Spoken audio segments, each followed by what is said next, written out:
always say tariffs is the most beautiful word to me in the dictionary. Tariffs. This is a direct attack. Trump just crashed the market. Okay, Trump just released crazy news regarding the stock market, and honestly, With Emily, Trump announces a 100% tariff on China in retaliation for rare earth minerals.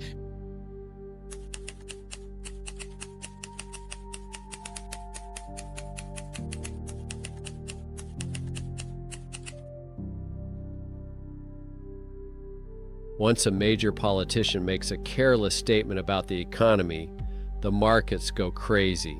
Panic, sell-offs. Bitcoin's chart twitches in response. But for an asset that has survived total bans on entire countries, the collapse of its largest exchanges and coordinated attacks by intelligence agencies, the next headline in the news is just noise. My name is Mr. Dark Web, and while analysts in expensive suits try to explain this volatility to you with market sentiment, they are missing the point. The real, fundamental price of Bitcoin wasn't proven today. It was forged over a decade ago, and it wasn't proven by investors, but by people who desperately needed to move value outside the sight of governments. Today, I'm not going to tell you how much Bitcoin is or will be worth in the future, but why it's worth anything at all. We live in a world of paradoxes, but this one is my favorite. At the heart of the modern financial system is a fundamental question. How did an intangible asset become an asset class worth trillions of dollars? An asset that has no central issuer, no intrinsic value, and whose history is, let's face it, deeply intertwined with criminal enterprises. How did a tool created by cypherpunk idealists as a peer-to-peer electronic monetary system back in the year 2008 end up being absorbed and legitimized by the very system it was supposed to oppose? It's like watching a pirate ship that has terrorized trade routes for years suddenly lower its flag, paint its sides in corporate colors, and become the flagship of the very fleet that was hunting it. The story they tell you is a myth. They talk about the triumph of an idea, but the real story is much dirtier. Bitcoin's current market capitalization is not a triumph, but the result of its unique and often controversial evolution. Its valuation is a layered construct built not on faith, but on cold calculation and brutal necessity. It stands on the so-called three elephants, each successively born out of the previous one. And so the first elephant, the biggest one, is a legal utility. The second one, a little bit smaller, is speculative sustainability. And the third one is when Bitcoin was adopted and legalized in most of the developed world. Today, we're going to go down into the basement of this building, and we're going to open up the first pillar. A foundation that was laid not by idealists, but by criminals. Any technology is worthless unless it has a real application. In the venture capital world, this is called product market fit. It is that magic moment when a tool finds its audience, which uses it to solve a real pressing problem. For the personal computer, that moment was spreadsheets. For the internet, it was email and web browsers. The irony of Bitcoin's history is that its first and most important product market fit, the very moment that transformed it from a theoretical toy for a narrow circle of cypherpunks into a working economic tool, provided it with the underworld. It was that harsh battlefield where its theoretical properties, censorship resistance, and pseudonymity were proven not in laboratory conditions, but in real operations with the highest stakes. The foundation of today's trillion-dollar valuation was poured on a demand that could not be met by any legal financial system in the world. To understand why this happened, you have to go back to the world of the early 2000s. Online commerce already existed, but it was firmly tied to the traditional financial system. Every transaction via credit card, bank transfer, or PayPal left an indelible digital footprint that led directly to the real person. For the underground economy, this was unacceptable. Any attempt to create an anonymous marketplace ran up against the same problem: how to transfer value safely and anonymously from buyer to seller. The digital currencies that existed at the time, such as e-gold, were centralized, which made them vulnerable. All the authorities had to do was find and shut down one server, arrest the management, and the whole system would collapse, as happened with e-gold in 2007. The world of the shadow economy needed a tool that had no center, no vulnerable head to cut off. It is at this point that Bitcoin enters the scene. You've probably heard that it's anonymous. That's not entirely true, and it's a dangerous misconception that many people have fallen for. Contrary to popular belief, Bitcoin is not completely anonymous. It is pseudonymous. Every transaction ever made is forever recorded in a publicly accessible registry known as the blockchain. Anyone can track the movement of funds from one address to another. The addresses themselves are just random character sets that contain no personal information. Your real identity remains hidden only until a link is established between your pseudonymous address and the real world. But between the years 2011 and 2013, this was pretty much irrelevant.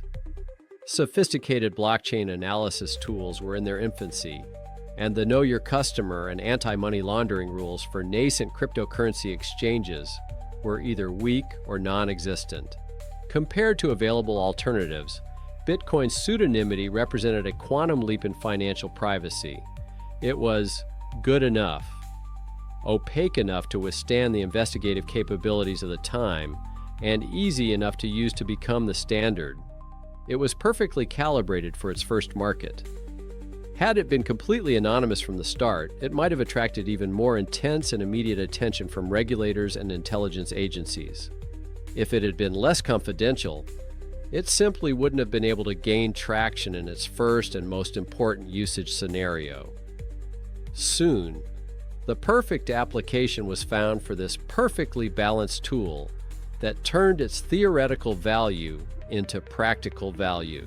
February 2011. In the deepest and darkest layers of the internet, in the Tor network, which provides anonymity by hiding users' IP addresses, a new hidden service is launched, a marketplace called Silk Road. For many, it has become synonymous with the Darknet, but for Bitcoin, it has become something much more. It has become what is commonly referred to in the tech industry as a killer app.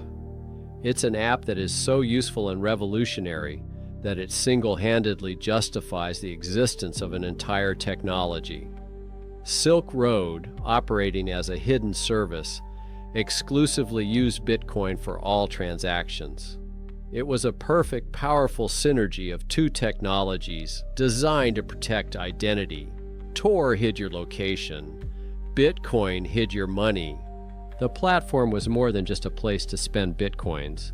It was the first large-scale proof in history that Bitcoin could function as a full-fledged medium of exchange in a global marketplace, completely bypassing the traditional financial system. The economic scale and impact of Silk Road on the early Bitcoin ecosystem cannot be overstated. It wasn't just some small underground forum. It was a full-fledged digital economy. Between February 2011 and July 2013, according to data later obtained by the FBI, the site made sales totaling more than 9.5 million Bitcoins. Just to give you an idea of the scale, by some estimates, about 80% of all Bitcoins in existence at the time of its closure passed through this single platform. The daily trading volume on the platform was approximately 10,000 BTC. This constant and powerful flow of transactions provided Bitcoin with what any asset needs to live: real demand and liquidity at a time when it had few other legitimate uses. But Silk Road was much more than just a marketplace. It created the first self-sustaining economic flywheel in Bitcoin's history. This mechanism worked flawlessly and consisted of several key parts. Firstly, it generated constant demand. Silk Road shoppers wanting to purchase illicit goods had to first go to the exchange and buy Bitcoins. This created a constant, stable, and speculation-free flow of fiat money into the ecosystem. Second, it provided liquidity and speed of circulation. Sellers, having received Bitcoins as payment, were faced with the choice of either selling them on exchanges to receive dollars, euros, or other fiat currency, increasing trading volumes and liquidity, or using the Bitcoins received to buy other goods and services, increasing the velocity of money circulation within this new economy. And perhaps most importantly, Silk Road has proven that it is possible to build a sophisticated and reliable financial system on the Bitcoin protocol without the involvement of traditional intermediaries. The platform implemented an ingenious escrow system for an anonymous marketplace. Silk Road held the buyer's payment hostage until the goods were received and the buyer confirmed the transaction. This simple mechanics solved the fundamental problem of trust between two anonymous parties. It demonstrated that complex financial contracts could be created using Bitcoin without the need for banks, lawyers, or the court system. This illegal utility, however morally murky and questionable, was the first concrete, tangible proof of Bitcoin's value. It laid the very foundation upon which all speculative and institutional superstructures were subsequently built. This illegal engine ran at full speed until October 2013. One day, which was a turning point for the entire crypto industry, it all came to an end. The Federal Bureau of Investigation arrested Silk Road's alleged founder, Ross Ulbricht, known by his alias Terrible Pirate Roberts, and seized the site's servers. The market reacted instantly and predictably. The price of Bitcoin, closely associated in the minds of traders with its only major use, immediately and dramatically fell. On Mt. Gox, the largest exchange at the time, the exchange collapsed from about $145 to a low of $109, losing about a quarter of its value in a very short period of time. For many people, this seemed like a death blow. It seemed to be the end. Bitcoin had lost its only killer app. Its main demand engine had been destroyed. Any other asset, any stock in a company that one day loses its main and virtually its only market would have turned to dust. Its story would have ended there. But with Bitcoin, something completely different happened. Something no one could have foreseen. Something that became the second act in this drama and determined its entire fate. The closing of Silk Road did not kill Bitcoin. On the contrary, it paradoxically made it stronger, launching a new, even more powerful round of its evolution. A rational investor observing the history of any asset would come to an unambiguous conclusion. An event like the closing of Silk Road had to be the end. When a company loses its primary and essentially only market, its shares become worthless paper. But in the context of a decentralized network like Bitcoin, each such survival becomes not a sign of weakness, but powerful evidence of its fundamental resilience. Although the price collapsed immediately, the Bitcoin protocol itself continued to operate without the slightest glitch.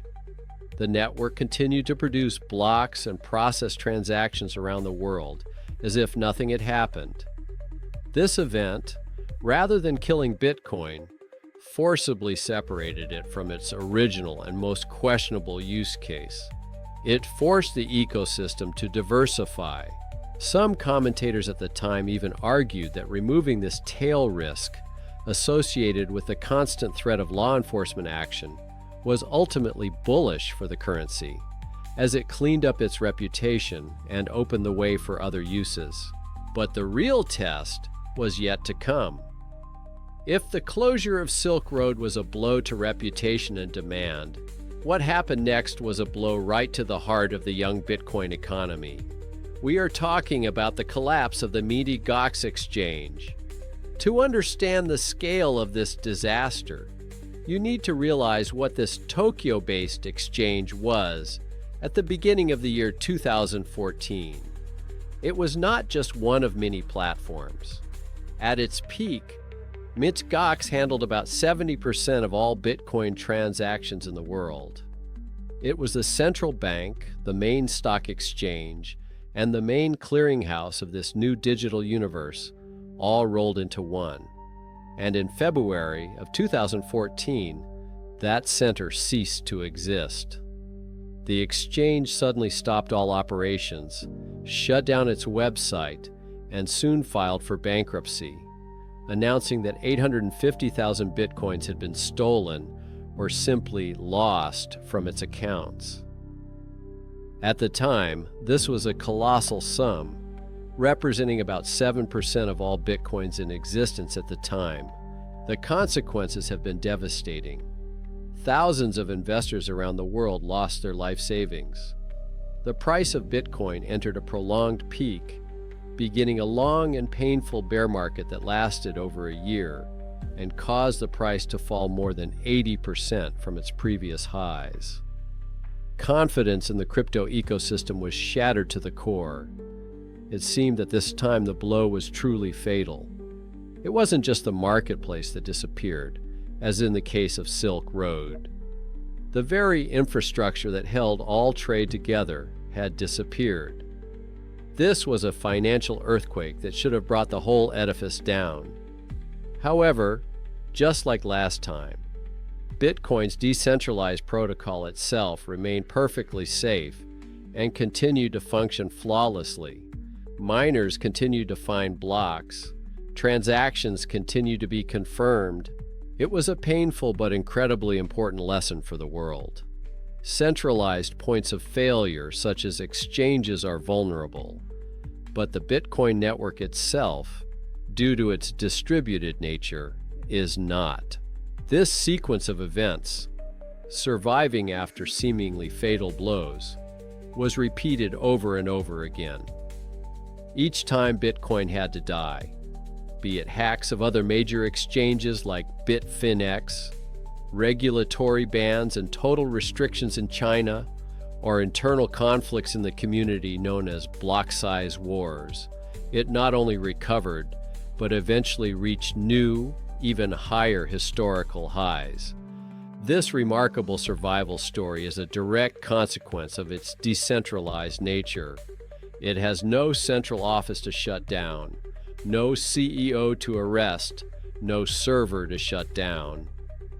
Attacking Bitcoin is like trying to destroy the ocean by scooping water out of it with a bucket. You can create localized problems, but the system itself will remain unharmed. This demonstrated invulnerability in practice has generated a powerful investment narrative that has become the second pillar of its price.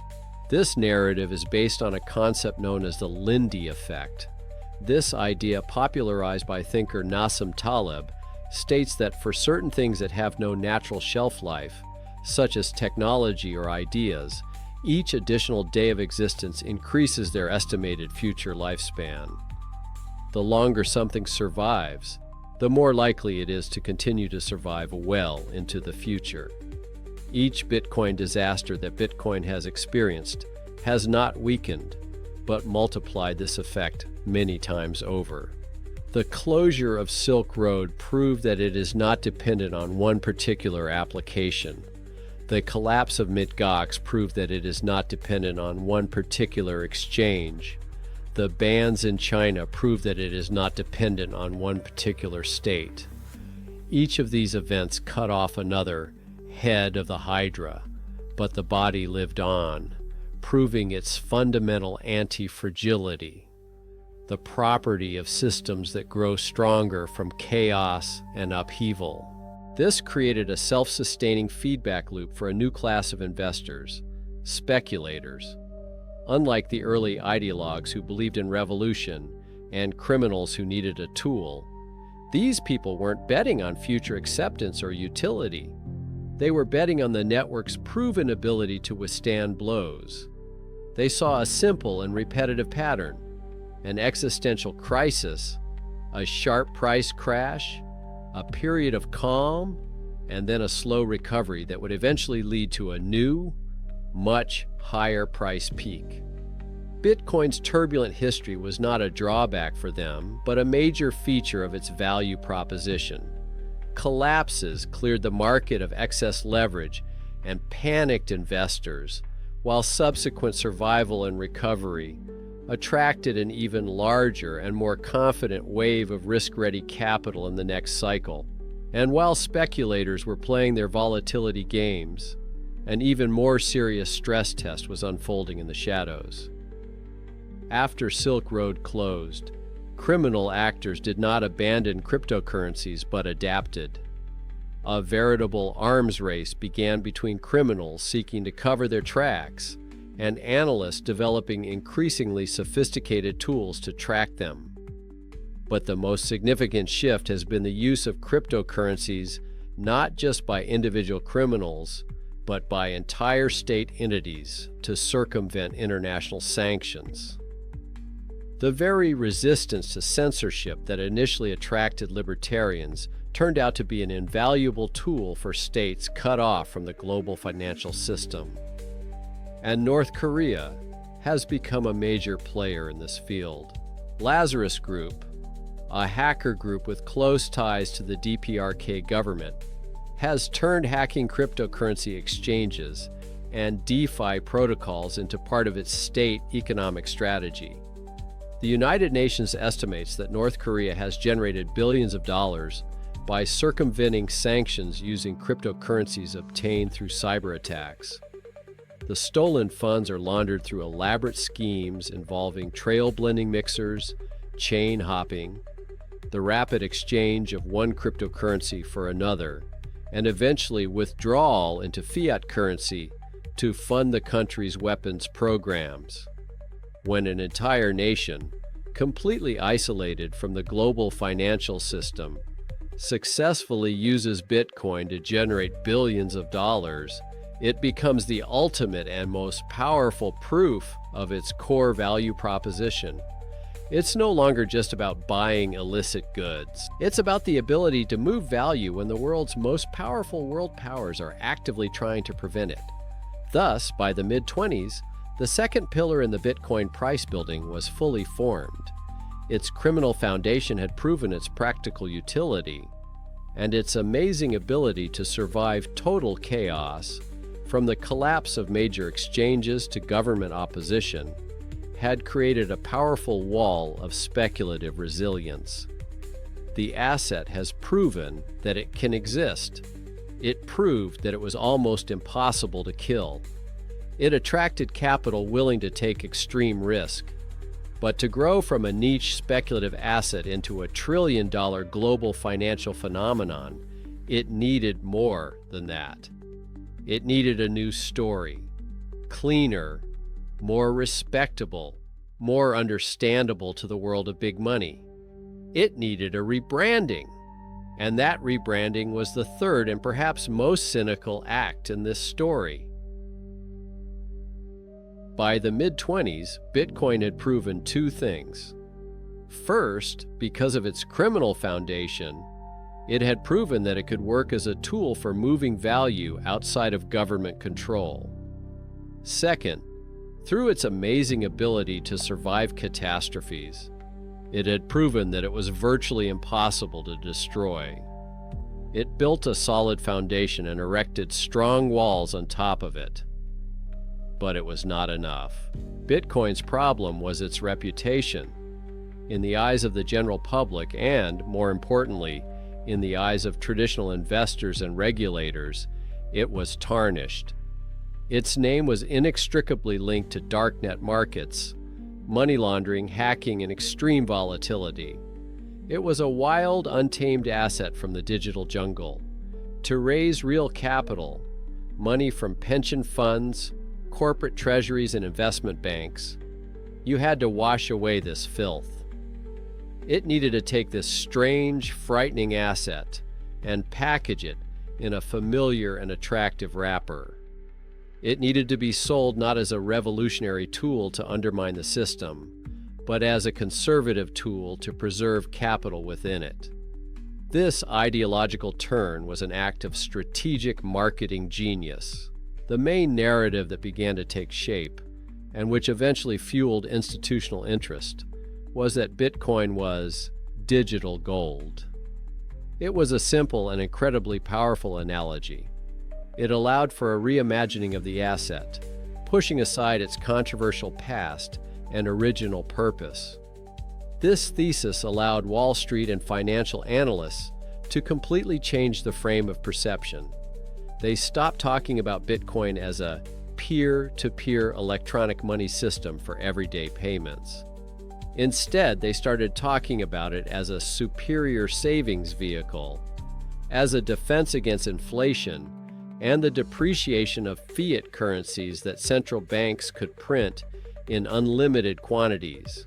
This new thesis was not based on faith or ideology, but on two key, mathematically deterministic characteristics embedded in the code of the Bitcoin protocol itself.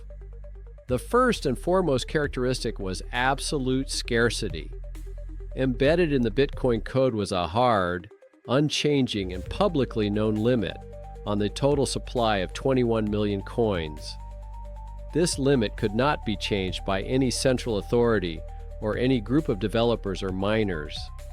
This predictable and unchanging scarcity was in stark contrast to the nature of traditional, or fiat, currencies. In times of economic crises or to achieve their political goals, central banks could simply turn on the printing press and create new money out of thin air, thereby eroding the value of the savings of everyone who held the currency. Bitcoin offered a mathematical guarantee against such devaluation. The second feature supporting the scarcity narrative was software disinflation, implemented through a mechanism known as halving. Approximately every 4 years, or more accurately, every 210,000 blocks in the blockchain, the rate of issuance of new bitcoins, which miners receive as a reward for protecting the network, is cut exactly in half. This event systematically and predictably reduces the inflation of the asset and increases its scarcity over time, whereas in 2012, the reward for a block found was 50 bitcoins. After the halving in 2024, it dropped to 3 whole 125 hundredths of a bitcoin. This mechanism ensures that the supply of Bitcoin becomes more and more limited as it approaches its maximum limit. Unlike gold, whose production can increase as the price rises, Bitcoin's production only slows down over time and on a predetermined and unchanging schedule. The genius of the digital gold narrative was that it elegantly turned all of Bitcoin's obvious weaknesses into its strengths. Consider its high volatility. For a means of payment, this is a disaster. No one wants the price of their morning coffee to double by evening, but for a savings vehicle, volatility is an acceptable trait. Gold is also volatile and is not used to buy coffee. Its value lies in its long-term ability to retain value. Now, Bitcoin's volatility could be explained not as a flaw, but as a feature of a young asset that stabilizes over time while retaining its properties, a means of saving. Or consider its slow transaction confirmation times and scalability issues. For a global payment system, this is a death sentence. Bitcoin's network can only process a small number of transactions per second compared to giants like Visa. But within the digital gold narrative, this is no longer a problem either. Gold isn't fast to move either, after all. Moving gold bars from one vault to another is a slow and expensive process. For a savings vehicle, it's not speed that matters, it's security. And Bitcoin's slowness could be presented as a price for its unprecedented security and decentralization. This rebranding was an act of alchemy. Everything that was once considered lead suddenly turned to gold in the eyes of investors. It was this strategic pivot that opened the door for institutional capital. It allowed the financial world to rationalize investment in an asset whose original purpose they had largely ignored or rejected. They were able to bypass the complex ideological and criminal history and focus on a clean, understandable, and quantifiable story of digital scarcity in a world of unlimited money printing. But the most cynical thing about this story is that Wall Street took Bitcoin's main property, its resistance to censorship, proven in the crime wars, and sold it as a simple hedge against inflation. And while financial analysts in expensive suits were telling their clients this beautiful and purified story of digital gold, the real test of its properties continued to unfold in the shadows. State actors, such as North Korea with its Lazarus Group hacker group, continued to use Bitcoin precisely for its original purpose. They used it not to protect against dollar inflation, but to protect against U.S. sanctions. They proved its resistance to censorship not in theory, but in practice, laundering billions of dollars to fund their programs. Wall Street sold the pretty wrapper, while rogue states continued to use the very dark but effective tool that was inside. This duality is the essence of Bitcoin, an asset with two faces, one for the public and one for those who understand its true nature. But the digital gold story was not enough. Narratives are good for attracting attention, for creating media hype. But to really convince the world of big money, a world that thinks in terms of models, charts, and forecasts, you had to back up the story with something that looked like science. It needed to take the abstract concept of digital scarcity and translate it into the language of mathematics, creating a model that could not only explain the past, but also predict the seemingly inevitable exponential rise in price in the future. And such a model soon appeared. It spread through the investment community like a virus, became almost cult-like, and served as pseudo-scientific fuel for the next, the most powerful growth stage at that time. This model was called stock-to-flow, or stock-to-flow. It was popularized by an anonymous Dutch institutional investor who went by the pseudonym Plan B. The very premise of the model was deceptively simple and elegant. It argued that the value of certain commodities, such as precious metals, could be predicted by measuring their scarcity. This scarcity was measured as the ratio of the total existing supply of the asset, its stock, to the annual output, its flow. The higher the ratio, the more scarce, and therefore more valuable the asset is considered to be. For example, gold has a stock-to-flow ratio of about 62, which means that it would take 62 years of current production to double all existing reserves. This makes it very scarce. Silver has a much lower ratio, making it less valuable as a savings vehicle. Plan B applied the same logic to Bitcoin and found a seemingly startling correlation. Bitcoin's reserve is the total number of coins already mined. Its flow is the number of new coins created each year as a reward to miners. And thanks to a halving mechanism that cuts this flow in half every 4 years, Bitcoin's reserve-to-flow ratio is not just growing, it's doing so in leaps and bounds and on a predetermined schedule. The model argued that there is a statistically significant, near-perfect correlation between this ratio and Bitcoin's market value. Since having its flow periodically and dramatically, the model predicted not just a rise, but an exponential, almost predetermined price spike after each such event. The stock-to-flow model gained immense popularity because its forecast over several years matched Bitcoin's actual price trajectory with incredible accuracy. It gave bold, multi-$100,000 forecasts that created a sense of scientific validity and the inevitability of a bull market. It no longer looked like wild speculation. It looked like a physical law. For example, the model predicted that after halving in May of 2021, Bitcoin's market value would reach $1 trillion and the price per coin would reach $55,000. When this happened in the early 2021 year, the model went from an interesting theory to an undeniable prophecy in the eyes of many. It was the perfect tool for its time. An easy-to-understand chart with a line going up and to the right that gave investors a specific, measurable price target.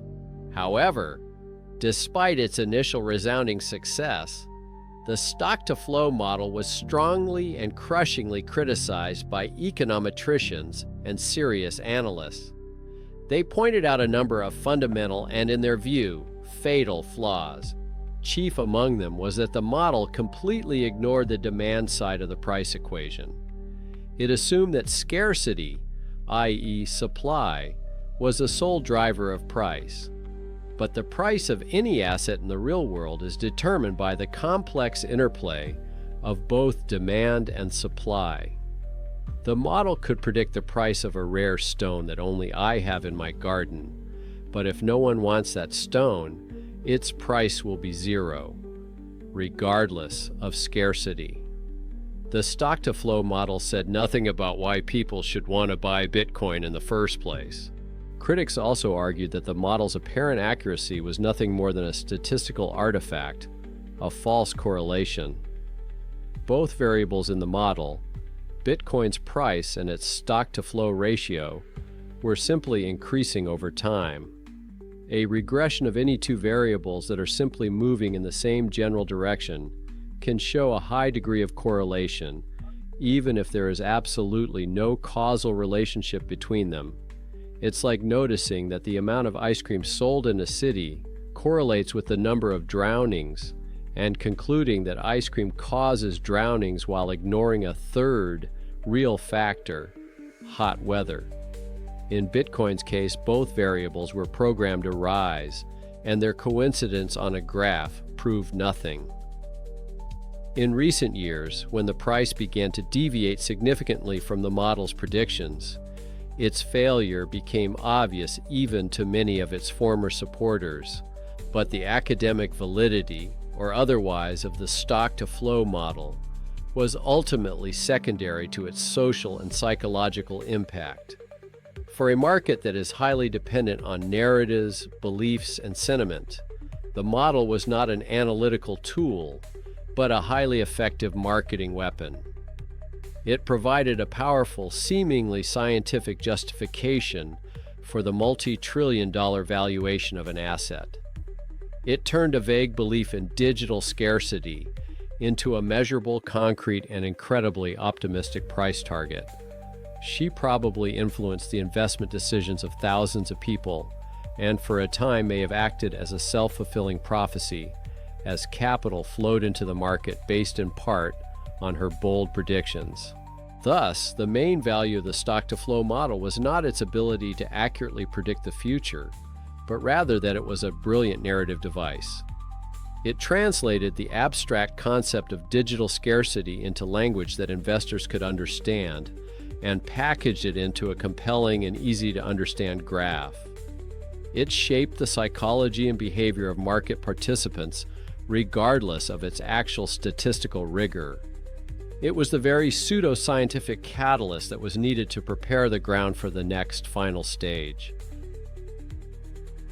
Armed with a beautiful story about digital gold and a pseudo-scientific chart promising inevitable growth, Wall Street was ready to make its move.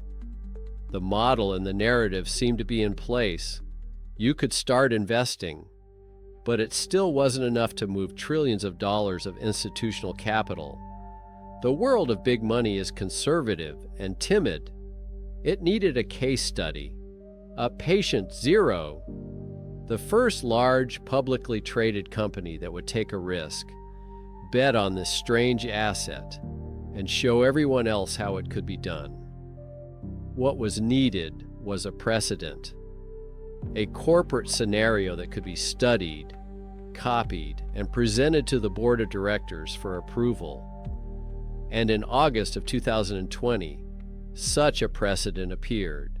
This patient zero was the American technology company MicroStrategy and its eccentric CEO, Michael Saylor. Until then, MicroStrategy had been an unremarkable, aging software firm. But Saylor, worried about unprecedented monetary stimulus from central banks in response to the pandemic, concluded that holding cash in corporate treasuries was like sitting on a melting iceberg. He looked for an asset that could protect the company's capital from depreciation, and he found it in Bitcoin. In August 2020, MicroStrategy announced that it had adopted Bitcoin as its primary treasury reserve asset, embarking on an aggressive buying program. But Saylor's strategy wasn't just passive investing. It was an act of audacious financial engineering that changed the game forever. MicroStrategy didn't just spend its free cash flow. It began actively raising capital specifically to buy Bitcoins, issuing billions of dollars in debt, mostly low-interest convertible bonds. Essentially, the company was borrowing cheap dollars to buy an asset they believed to be scarce. This strategy effectively transformed MicroStrategy stock from the stock of an ordinary technology company into a sort of leveraged investment vehicle for Bitcoin. Its share price now moves in near-perfect correlation with the price of Bitcoin, often at a significant premium to the value of its underlying crypto holdings. This strategy created a new, powerful, and most importantly, price-insensitive source of demand for Bitcoin. Unlike a speculator who buys cheap and sells high, MicroStrategy bought at any price, systematically and in the open market, absorbing the available supply. This created a powerful reflexive feedback loop. The process looked like this. The company issues debt or new stock, raising cheap capital. It then uses those funds to buy large quantities of Bitcoins. This large, non-discretionary buying pressure helps drive up the price of the asset. In response, the value of the company's Bitcoin holdings increases, which in turn pushes up the price of its own stock, and the higher share price allows the company to raise even more capital on even more favorable terms to buy even more Bitcoins, and the cycle repeats itself. MicroStrategy single-handedly created a corporate scenario for Bitcoin adoption. It demonstrated how traditional capital markets could be utilized to create a mechanism that benefited both the company's shares and the underlying asset. It also provided traditional investors who were unable or unwilling to buy Bitcoin directly due to regulatory or operational complexities, with a simple and familiar way to access the asset through the purchase of MSTR shares. Other companies have begun to copy this approach. Corporate treasury went from being a boring accounting department to a speculative investment vehicle. The third and final pillar in the Bitcoin price building, institutional co-optation, began to erect rapidly.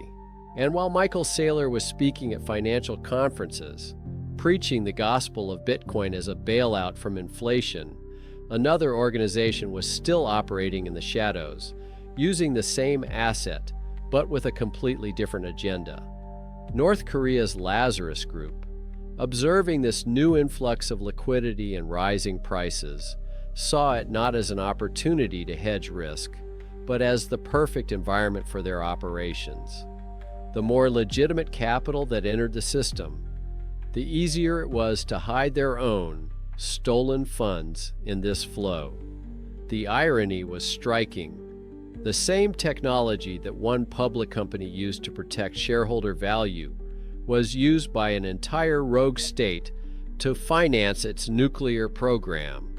These are two sides of the same coin, two manifestations of the same fundamental property, the ability to move value beyond control. But even corporate acceptance wasn't enough. Bitcoin's ultimate takeover by the financial system required one last step. It needed a product that would make investing in Bitcoin as easy as buying Apple or Google stock. A product that would remove from investors all the technical complexities associated with storage, wallets, and private keys. A product that would be fully regulated, traded on the world's major exchanges, and offered by the biggest and most respected names in the world of finance. That product was a spot exchange traded fund, or ETF. The approval of such a fund in the United States was the latest chapter in the history of Bitcoin co-optation. Its culmination and most colorful symbol, the battle over a spot Bitcoin ETF, has lasted nearly a decade. The U.S. Securities and Exchange Commission, SEC, repeatedly rejected applications, citing concerns about market manipulation, lack of oversight, and risks to investors. But as the market matured and institutional pressures grew, the regulator's position became increasingly shaky. And at the beginning of the year 2024, the SEC finally relented. Applications from the world's largest asset managers, including giants like BlackRock and Fidelity, were approved. It was a landmark moment, a revolutionary, anti-banking, anarchic asset, born in the depths of the internet and hardened in the darknet markets, was finally packaged in the most traditional, regulated, and conservative financial wrapper. Spot ETFs opened the floodgates to the deepest pool of capital in the world. Now any pension fund, any financial advisor, any retail investor could access Bitcoin at the touch of a button in their brokerage app. It was an act of ultimate assimilation. The process of taming the wild beast was complete. It was stripped of its revolutionary ideology, its history, its original purpose. It was reduced to a mere ticker symbol on a Bloomberg terminal, a set of risk and return indicators. The financial system was not destroyed by Bitcoin. It simply absorbed it, digested it, and made it part of itself. The beast was finally caged, on display for all to see. The price reflected this new, sanitized reality. But the big question remained. Had they really locked the beast in a cage? Or had the beast simply been given a new, larger, and more respectable pen to feed in? So we've come all the way. From dirty, anonymous transactions on darknet markets to shiny regulated products on Wall Street, from an asset that was used to buy illicit goods to an asset that pension funds are buying to protect savings. The story of Bitcoin as we see it is not a story about the triumph of technology. It is a story of consistent and cynical co-optation, the story of how a wild, revolutionary instrument was gradually purified, repackaged, and sold to the very system it was supposed to oppose. Now we can answer the question we asked at the beginning. Why is Bitcoin worth anything at all? Its high price today is not the result of any single factor. It is an emergent property that emerged from a unique historical sequence.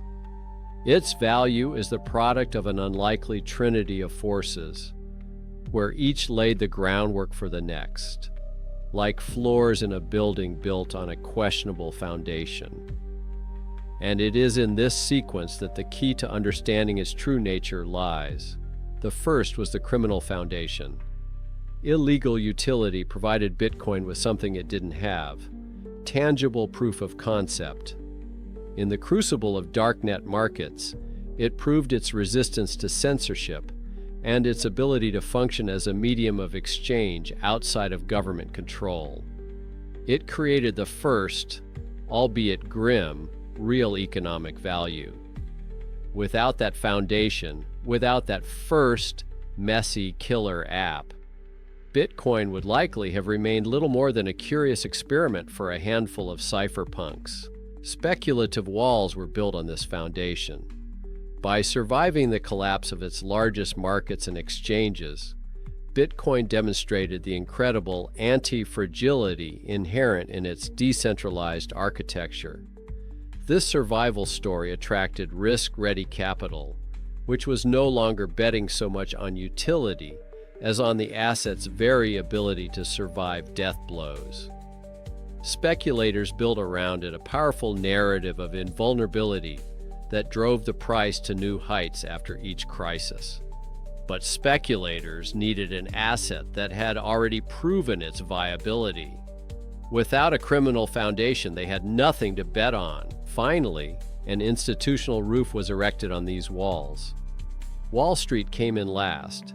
It took an asset whose sustainability had been proven by criminals and whose price had been hyped by speculators, and provided it with a legitimizing narrative of digital gold. It packaged it in familiar financial products and provided the capital inflows needed to reach its current scale. But institutional investors would never have come on empty.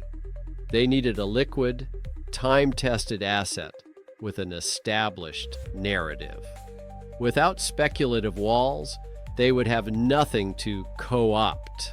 Thus, each phase didn't just follow the previous one. It was impossible without it. The true story of Bitcoin is the story of how its high price today is a direct, albeit delayed, legitimization of its original illegal utility. It is the story of an accidental discovery where its most valuable and enduring use case turned out to be one that its creators may never have envisaged: to become a speculative, non-sovereign asset, absorbed and financialized by the very system it was intended to threaten. Its high price today is not a reflection of the success of the original idea. It is a market valuation of this complex, controversial, and ultimately pragmatic evolution.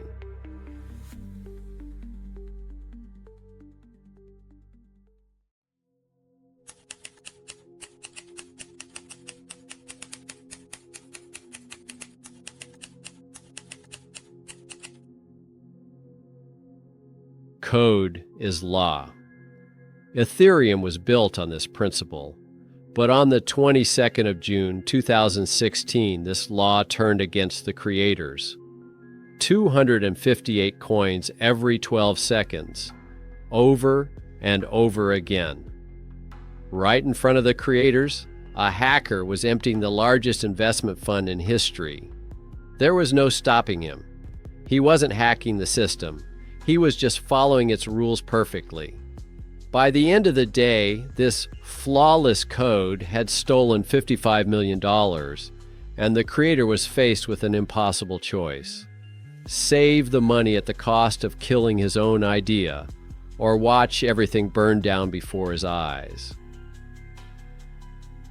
Pre-woot everyone, I'm Mr. Dark Web, and over the years in this field I've seen a lot. Darknet markets, lone hackers, government cover-up operations.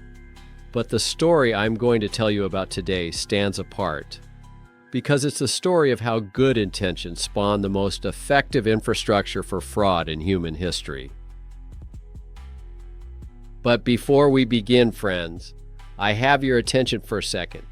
If this is your first time here, or if you're just watching us unsubscribed, click this button below the video. It's literally one click for you and a huge benefit to the channel. These stories take a lot of time and effort. If you want to see more of the same in-depth breakdowns, just make sure you're subscribed. That's the best motivation for me. And thank you so much to everyone for your support. When I started gathering material for this investigation, I didn't expect to have to dig so deep.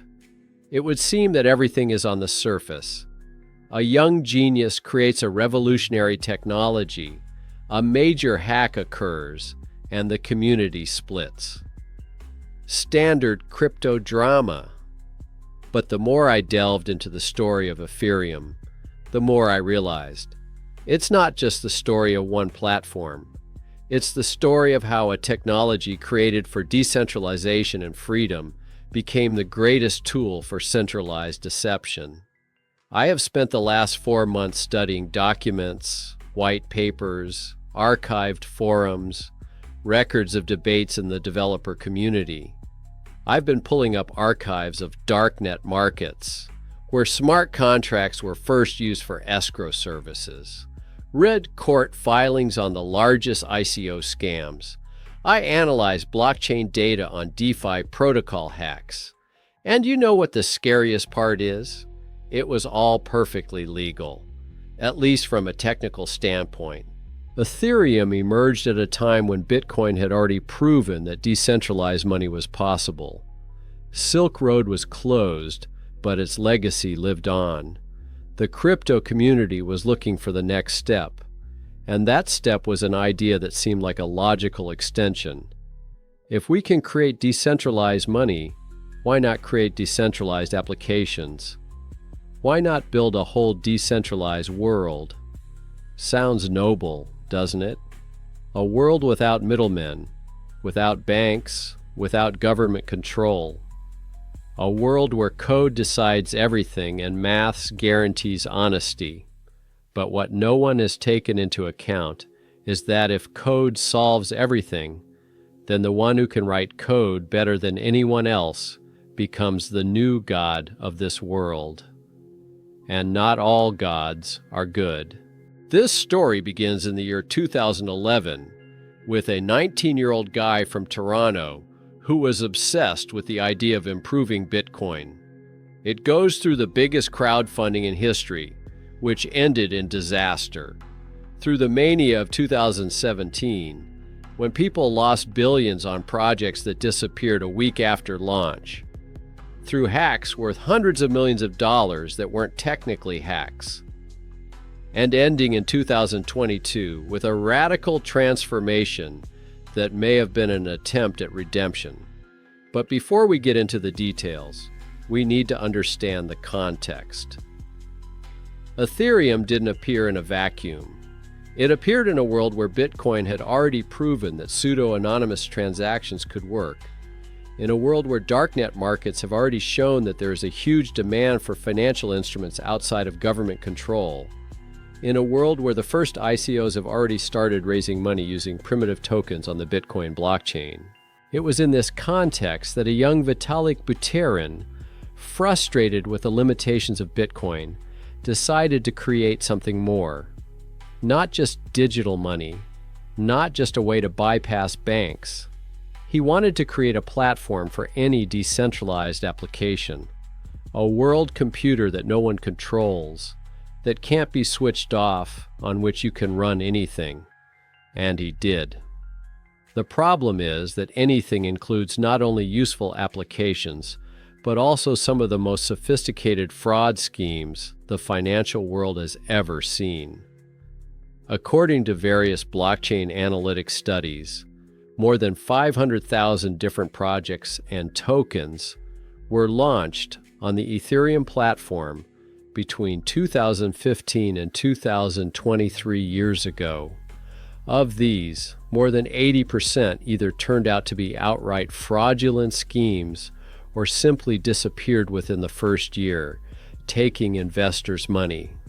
We are talking about tens of billions of dollars in lost funds. By comparison, Madoff's largest pyramid scheme, which operated for decades and was considered the benchmark of financial fraud, stole $65 billion in 20 years. In 2017 alone, in 1 year of the ICO mania on Ethereum, investors lost, according to various estimates, between $9 and $13 billion in 1 year. This is not a story about Vitalik Buterin being a villain. No, It's much more complicated than that. This is a story about how good intentions can create a monster. It's about how a tool created for freedom becomes a tool for enslavement. It's about how the mathematical precision of code doesn't make it ethical. This is a story about the price of ambition. About the moment when the creator realizes that he has lost control over his creation. About the choice between principles and pragmatism. About what happens when the only law is code, and code can be written by anyone. Welcome to the story of Ethereum, the story of a platform that wanted to change the world, and it did, just not as planned. Vitalik Buterin was born on the 31st of January in Kolomna near Moscow. His father, Dmitry Buterin, was a computer programmer. His mother worked in the field of business analysis. When the boy was 6 years old, the family emigrated to Canada in search of better opportunities. It was there, in Toronto, that the story that would change the world of cryptocurrencies began. From childhood, Vitalik stood out, and it wasn't just his obvious mathematical ability or his passion for programming. Teachers noted his ability to think systematically, to see connections where others saw chaos. In the 3rd grade, he was moved to a program for gifted children. He could add 3-digit numbers in his mind twice as fast as his peers. But most importantly, he was obsessed with the fairness of systems. This is an important detail, because later, when he has to make the most controversial decision of his life, it will become clear. For Vitalik, there has always been a difference between formal correctness and justice, between what the code says and what is right for people. In 2011, when Vitalik was 17 years old, his father told him about Bitcoin. Back then, most people saw cryptocurrency as just another internet fad or a tool for darknet markets. Silk Road was in its heyday. Bitcoin was worth a few dollars. But Vitalik saw it as something more. He realized what many people didn't realize until now. Bitcoin wasn't just digital money. It was a philosophy. It was an attempt to create a system that works according to mathematical rules, not the whims of bankers or politicians. A system that can't be shut down because it's backed by thousands of computers around the world. A system where trust is not based on the reputation of institutions, but on the transparency of the code. Vitalik plunged headfirst down this rabbit hole. He started writing articles about Bitcoin for online publications. At first, he received 5 Bitcoins per article. Then he co-founded Bitcoin Magazine, the first serious publication dedicated to cryptocurrencies. At the age of 18, he was already a prominent figure in the community. His articles were read by thousands of people. But the deeper he delved into the technology, the more he saw its limitations. Bitcoin was brilliant in its simplicity. It solved one problem, and it solved it perfectly. It created digital money that could not be manipulated. But what if more is needed? What if you need to create not just a currency, but an entire ecosystem of decentralized applications? Technically, the Bitcoin blockchain was programmable. There was a built-in scripting language, but it was intentionally limited. Satoshi Nakamoto, the creator of Bitcoin, kept the language simple for security reasons. You could create basic conditions for transactions, multi-signatures, time locks, simple contracts, but you couldn't create complex logic. You couldn't build truly programmable money. For many in the community, this was not a problem, but an advantage. Why complicate it? Bitcoin works. It is safe precisely because it is simple. But Vitalik saw beyond that. He realized that Bitcoin's limitations are not just a technical feature. It's a philosophical choice. And that choice closes the road to innovation. In 2013, when he was 19, Vitalik enrolled at the University of Waterloo to study computer science. But he was not interested in his studies. His mind was on one idea: how to create a platform that would do for apps what Bitcoin did for money. A platform where you could run any program and it would run decentralized with no single point of control. He started discussing the idea with other developers in the crypto community. There were different reactions. Some thought the idea was interesting but unrealizable. Others warned that the complexity would lead to vulnerabilities. Still others simply didn't understand why it was necessary. After all, Bitcoin works. Why reinvent the wheel? But Vitalik was stubborn. In the autumn of 2013, he wrote a white paper, a technical document describing the concept of Ethereum. 27 pages that would change the cryptocurrency industry forever. In that document, he proposed a blockchain with a full programming language that would be Turing complete, that is, theoretically capable of computing any computable function. The idea was revolutionary. Instead of simple transactions, full-fledged programs called smart contracts. They live on the blockchain, run automatically, and cannot be changed once deployed. Imagine a beverage vending machine that runs on blockchain. You deposit money, the software checks the terms and automatically dispenses the product. No middlemen, no trust, just code. But the application was much broader than vending machines. You can create decentralized exchanges where people trade directly with each other. Decentralized organizations that are run by code rather than a board of directors. Financial instruments of any complexity without the involvement of banks. Games where in-game items are actually owned by the players, not the company. Voting systems that cannot be tampered with. The list was endless, and that was the beauty of the idea. Vitalik was not creating a product.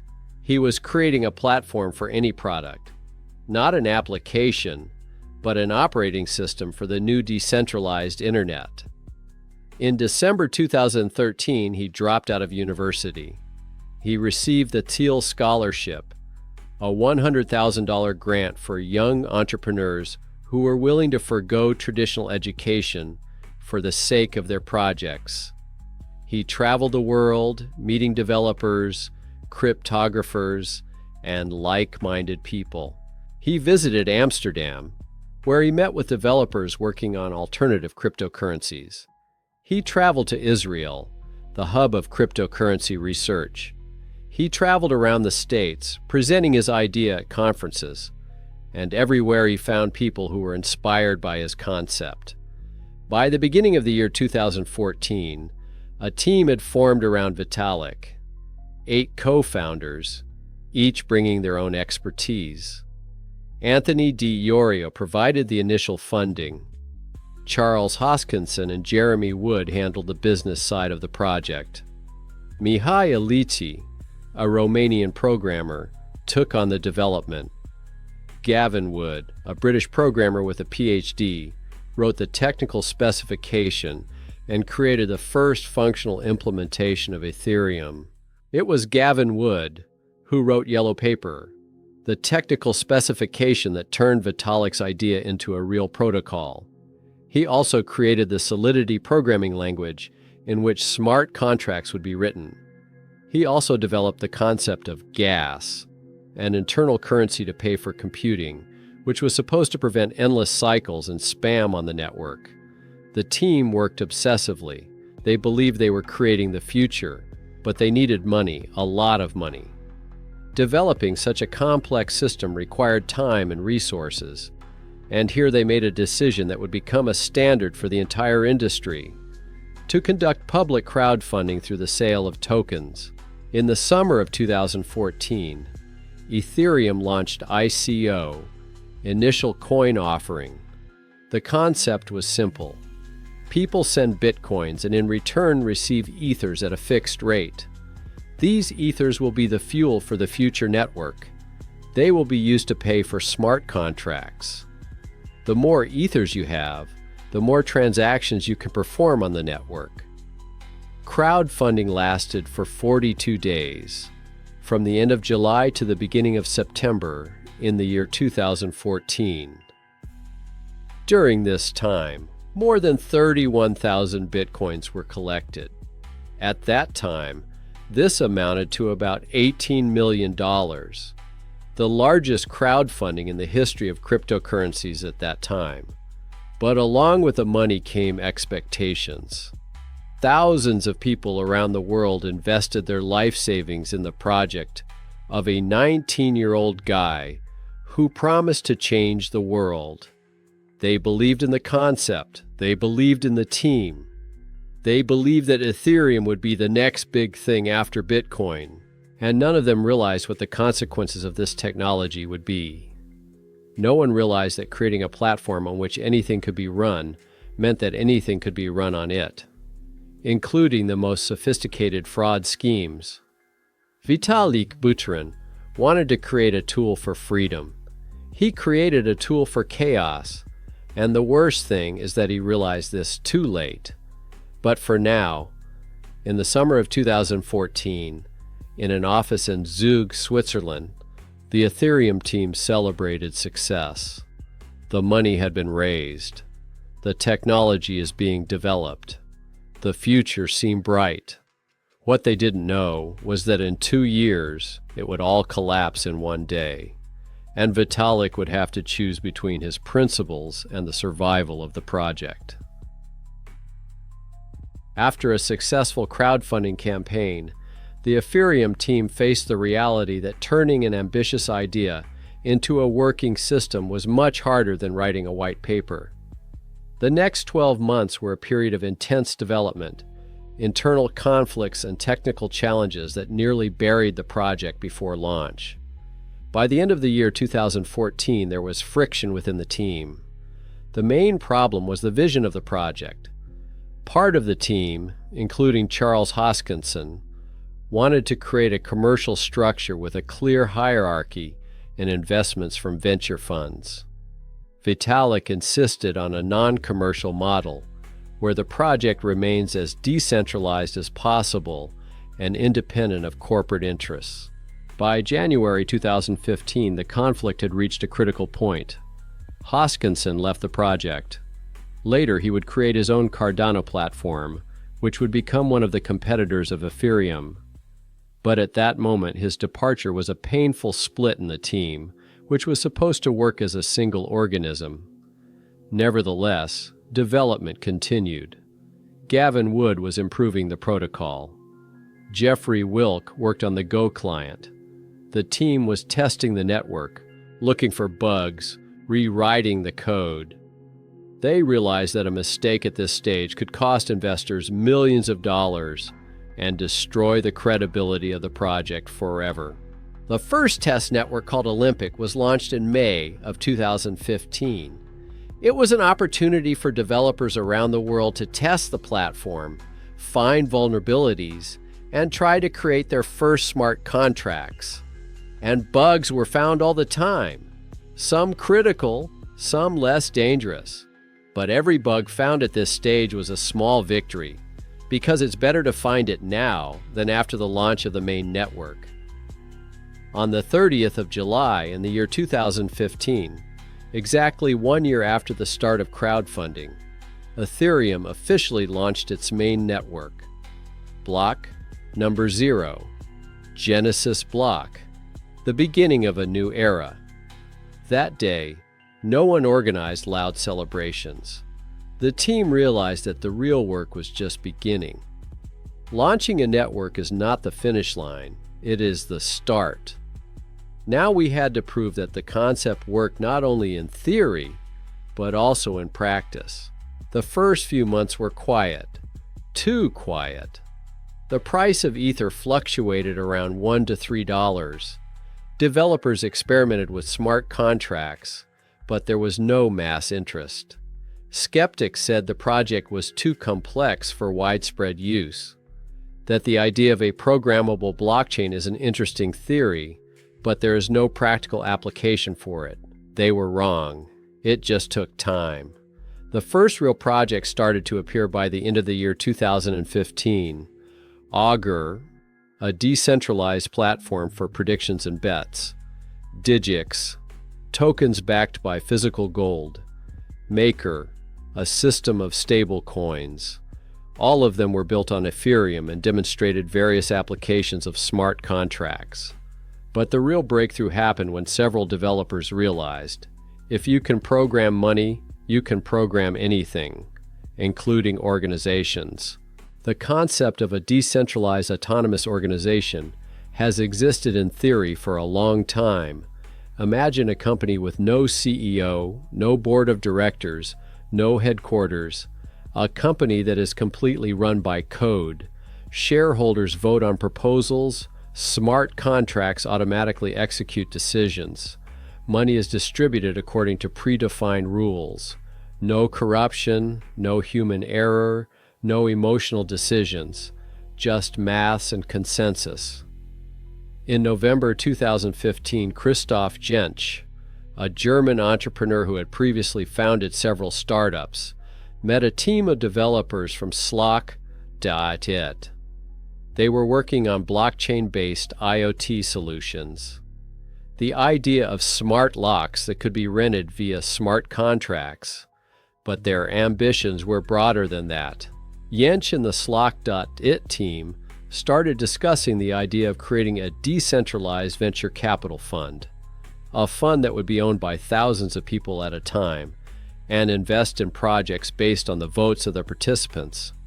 No need for venture capitalists with their closed deals and opaque processes. Everything will be open, democratic, and automated. They called this project the DE, Decentralized Autonomous Organization. Not just an organization, but an organization with a capital letter. As if there were no other DEOs. And in a way it was. No one had ever created a decentralized organization of this scale before. The concept was elegant in its simplicity. Anyone can buy DAO tokens by sending their ethers into a smart contract. One ether is equal to 100 DAO tokens. These tokens give you a say in the management of the fund. Token holders propose projects for investment and vote for them. If the proposal gets the right number of votes, the fund automatically invests. If the project brings profit, it is distributed among all token holders in proportion to their share. Moreover, if a participant disagreed with the majority decision, he could withdraw from the DAO at any time, taking his share of the airwaves. This was called the split function. It created a kind of protection mechanism for the minority. Don't like where the organization is going? Just take your money and create your own DAO. In theory, it looked like an ideal democracy. Transparent, fair, efficient. Venture capitalism without venture capitalists. Investment without middlemen. Collective governance without bureaucracy. The Darknet team spent months developing a smart contract. The code was complex, over 9,000 lines in the Solidity language. It was one of the most ambitious attempts at smart contracts at the time. And the complexity wasn't just technical. It was an attempt to code an entire system of corporate governance. But the more complex the code, the more potential vulnerabilities, and the team understood that. Before the launch, they conducted several security audits. They invited external experts to check the code. They published the source code on GitHub so that any developer could study it and find problems. Some experts did find potential problems and reported them. The team fixed the obvious bugs. But in the end, they made a fateful decision. To launch the DE as it is. They reasoned that the risks were acceptable and delaying the launch could be worth the lost momentum. The crypto market was booming. Interest in Ethereum was growing. It was perfect timing. On the 28th of April 2016, The DEO crowdfunding campaign was launched, and what happened next exceeded the team's wildest expectations. In the first 24 hours, more than 2 million broadcasts were sent to the contract. Within a week, over 11 million. People from all over the world invested massively in a concept that most of them didn't fully understand. They believed in the idea. They believed in the technology. They believed it was the future. The crowdfunding lasted 28 days. By the time it closed on the 28th of May, 2016, the DEO had raised over 12.7 million heirs. At the time, that totaled about $150 million, the largest crowdfunding in history, not just crypto history, all of history. Never before had a project raised so much money in such a short time without the involvement of banks, venture capital funds, or traditional investment mechanisms. Moreover, these 12.7 million ethers represented about 14% of all existing ethers at that time. The DEO was suddenly the largest holder of ether in the world. The fate of the entire Ethereum ecosystem now depended on its success or failure. The community was euphoric. It seemed to be a proof of concept. Decentralized organizations work. People are willing to trust code more than traditional institutions. The future had arrived. Vitalik Buterin watched the success of the DAO with mixed feelings. On the one hand, it was a triumph of his technology. The project, which is impossible without Ethereum, raised a huge amount of money and attracted mass attention. On the other hand, he understood the risks. The DAO was too big, too complex, too ambitious for such a young platform. In private correspondence at the time, he shared his concerns with colleagues. What if there is a critical vulnerability in the code? What if someone finds a way to steal that money? The reputational blow to Ethereum would be catastrophic. People won't understand the intricacies. They'll just remember that $150 million was stolen on Ethereum. But it was too late to stop. The DAO existed. The money was in the smart contract, and the contract was doing exactly what it was programmed to do. The problem was that not everyone understood exactly what it was programmed to do. Somewhere in the world, at this very moment, a man whose name we will never know was studying the DAO's code line by line, looking for weaknesses, testing logic, experimenting with different scenarios, and he found what he was looking for. The vulnerability was elegant. Beautiful, if you can say that about a bug. It allowed the withdrawal function to be called recursively before the contract updated the user's balance. It was possible to withdraw money over and over again while the contract thought the balance hadn't changed yet. Reentrancy attack, re-entry attack. It was not technically a hack. The contract worked exactly as it was written. It's just that its creators didn't foresee this use case. They programmed a loophole without knowing it. And now someone was going to use this loophole to steal one of the largest sums of money in the history of cryptocurrencies. The morning of the 22nd of June 2016 started as a normal day for the Ethereum team. Developers woke up in different time zones, checked their email, and watched the news in the community. No one knew that in a few hours a crisis would start, which would call into question the very existence of the project. No one knew that the code they believed in as law would now be used against them. No one knew that Vitalik Buterin would face a choice that would divide the community into two warring camps for years to come. The attack began at 3 hours and 34 minutes UTC. There was no way to stop it.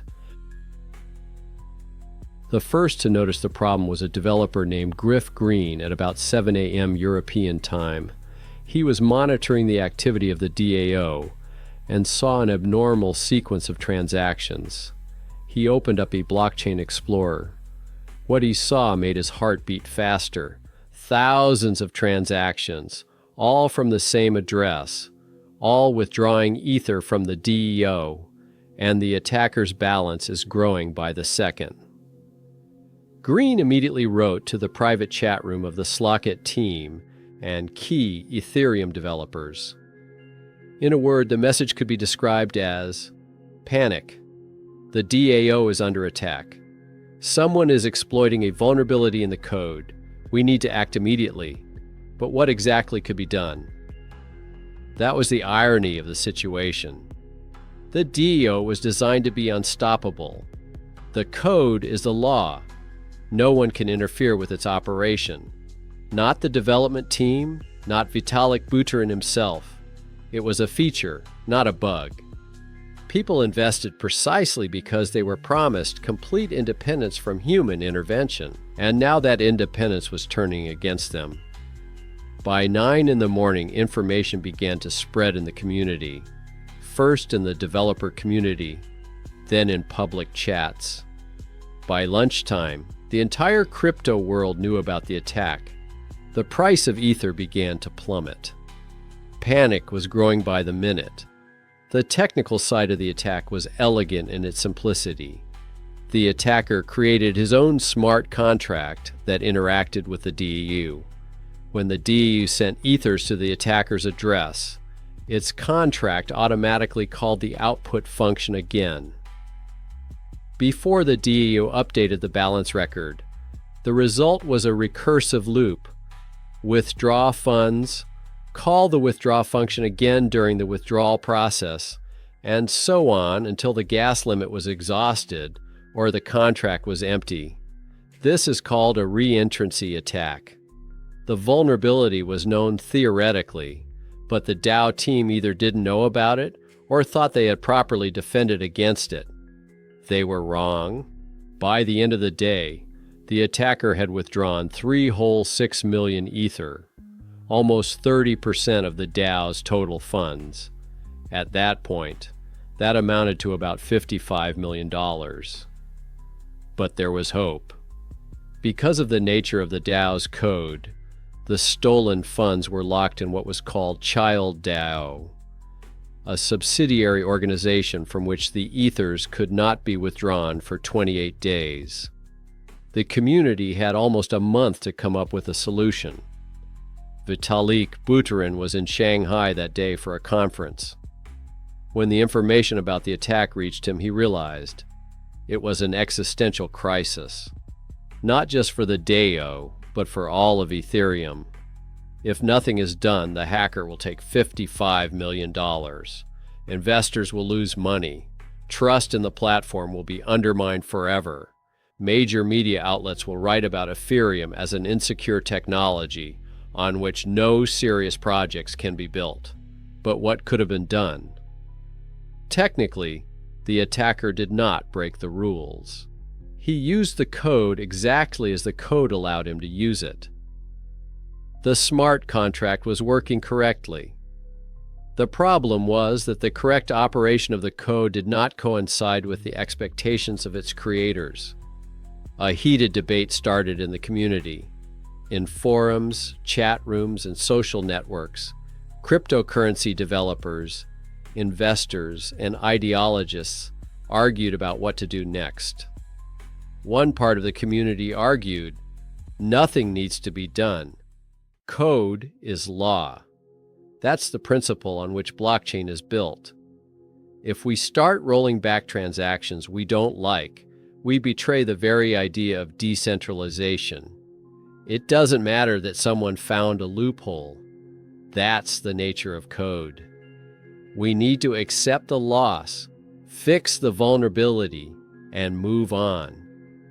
Any interference in the blockchain is tantamount to censorship. The other part objected. We're talking about real money from real people. $55 million. Thousands of investors will lose their life savings because of a bug in the code that they couldn't foresee. It's not a matter of ideology, it's a matter of fairness. We have the technical means to recover the money, so we have to do it. Vitalik found himself between two fires. On the one hand, he had always been an idealist. He believed in decentralization and that code should be law. On the other hand, he was a pragmatist.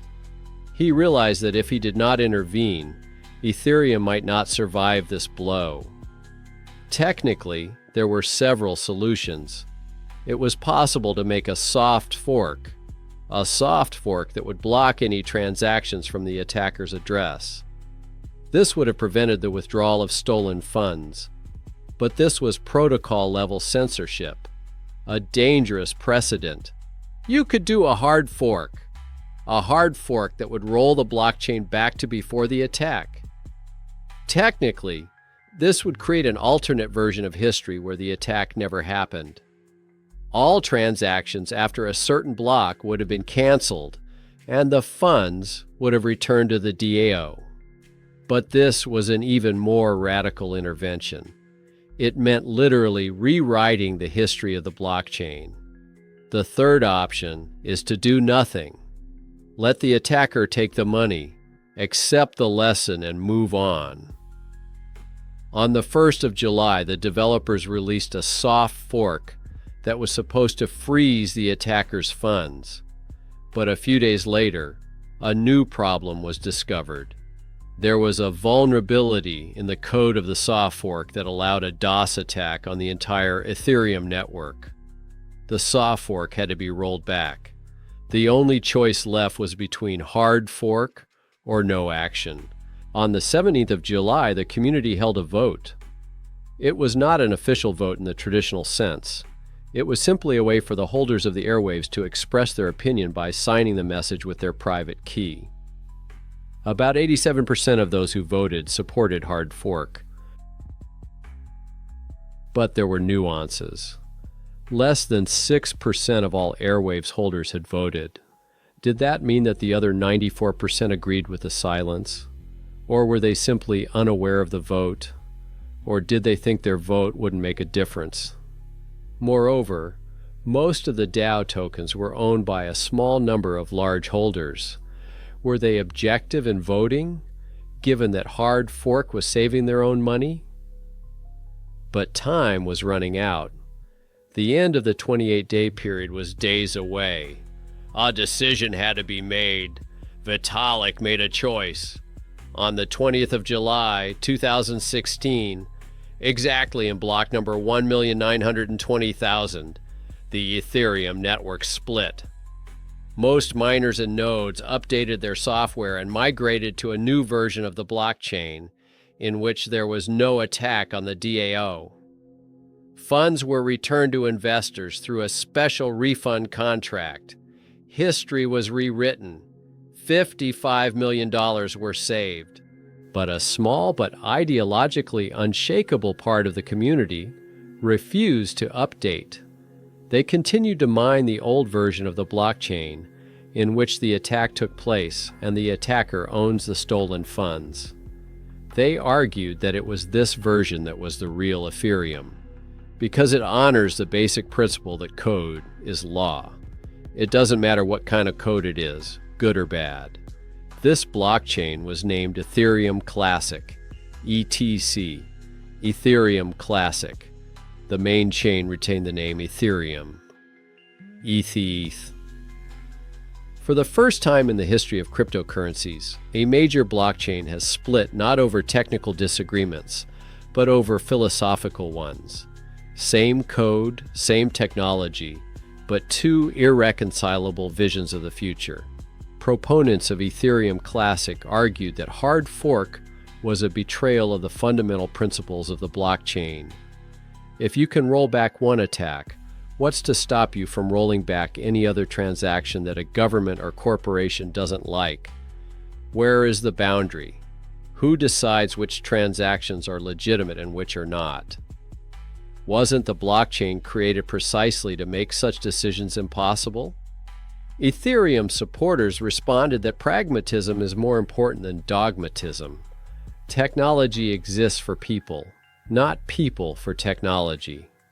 The attack on the DAO was an exploitation of an unintentional error, not a legitimate use of the system. Keeping the stolen funds from the attacker would be a greater betrayal of user trust than rolling back the blockchain. Both sides were convinced that they were right. Both sides regarded the other as traitors. Vitalik Buterin made the most difficult decision of his life. He saved the project. He gave people their money back. He proved that Ethereum can adapt and survive in critical situations. But it also set a precedent. It showed that in a critical situation, blockchain can be changed. That code is not an absolute law. That there are things more important than formal correctness. For some, it was an act of wisdom and responsibility. For others, it was a betrayal of the core values of the cryptographic movement. In the following months, the price of Ethereum Classic held for a while, supported by ideologues and speculators. But gradually, the majority of developers, investors, and users focused on the main version of Ethereum. ETC turned into a niche project, a symbol of principles but not a real ecosystem.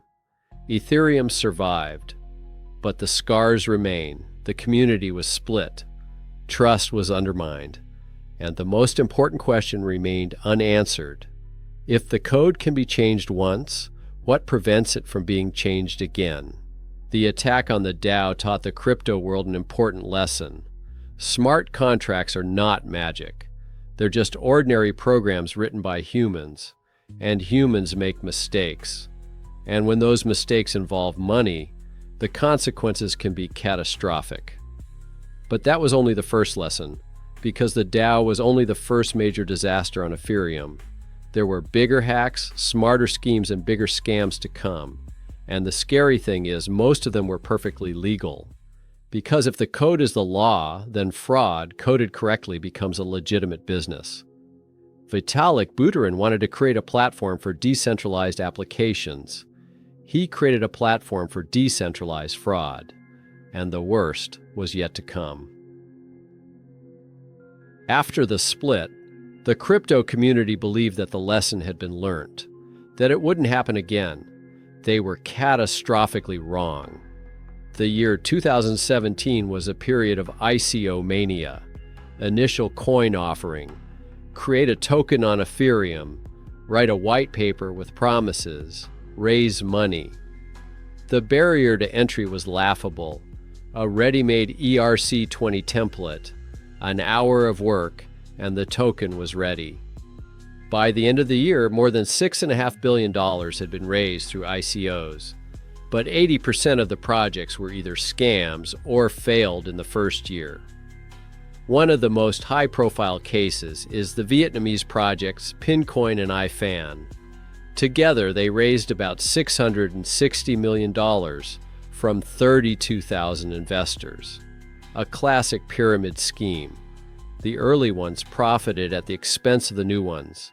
Luxury events, offices in the center of Ho Chi Minh City, thousands of participants. In April 2188, the whole thing collapsed. The offices emptied overnight.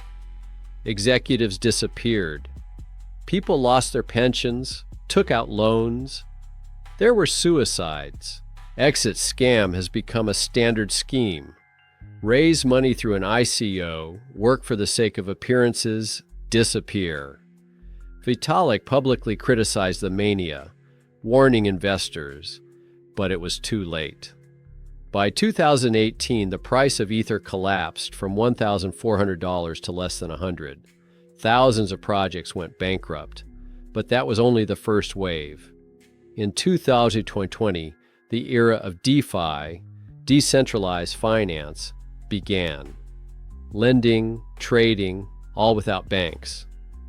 Many projects worked, but complexity created vulnerabilities. August 2021, Poly Network lost $611 million. The hacker exploited a bug in the contract logic. Paradoxically, he got his money back, claiming he hacked to demonstrate the vulnerability. Others were less fortunate. March 2022. Ronin Bridge lost $625 million. North Korean group Lazarus used social engineering. The money was gone forever.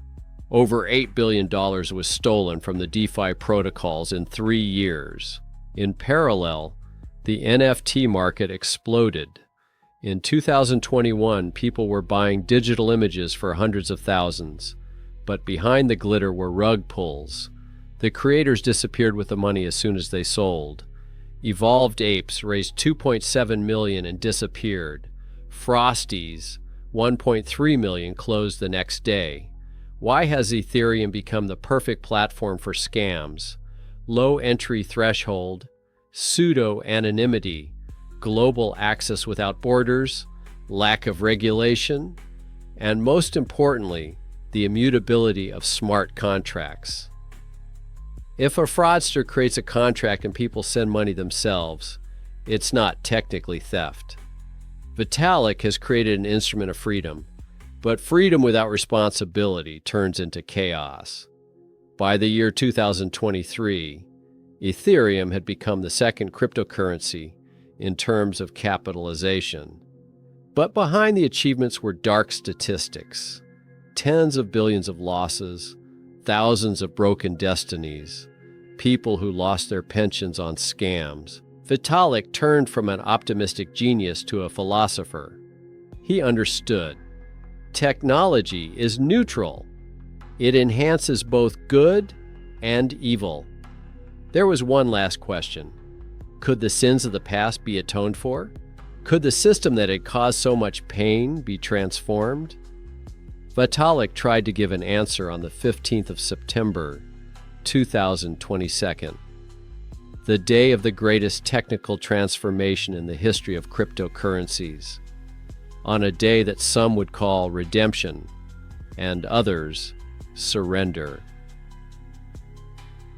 On the 15th of September, 2022, at 2 hours and 43 minutes a.m., Coordinated Universal Time, an event that had been in preparation for 8 years took place.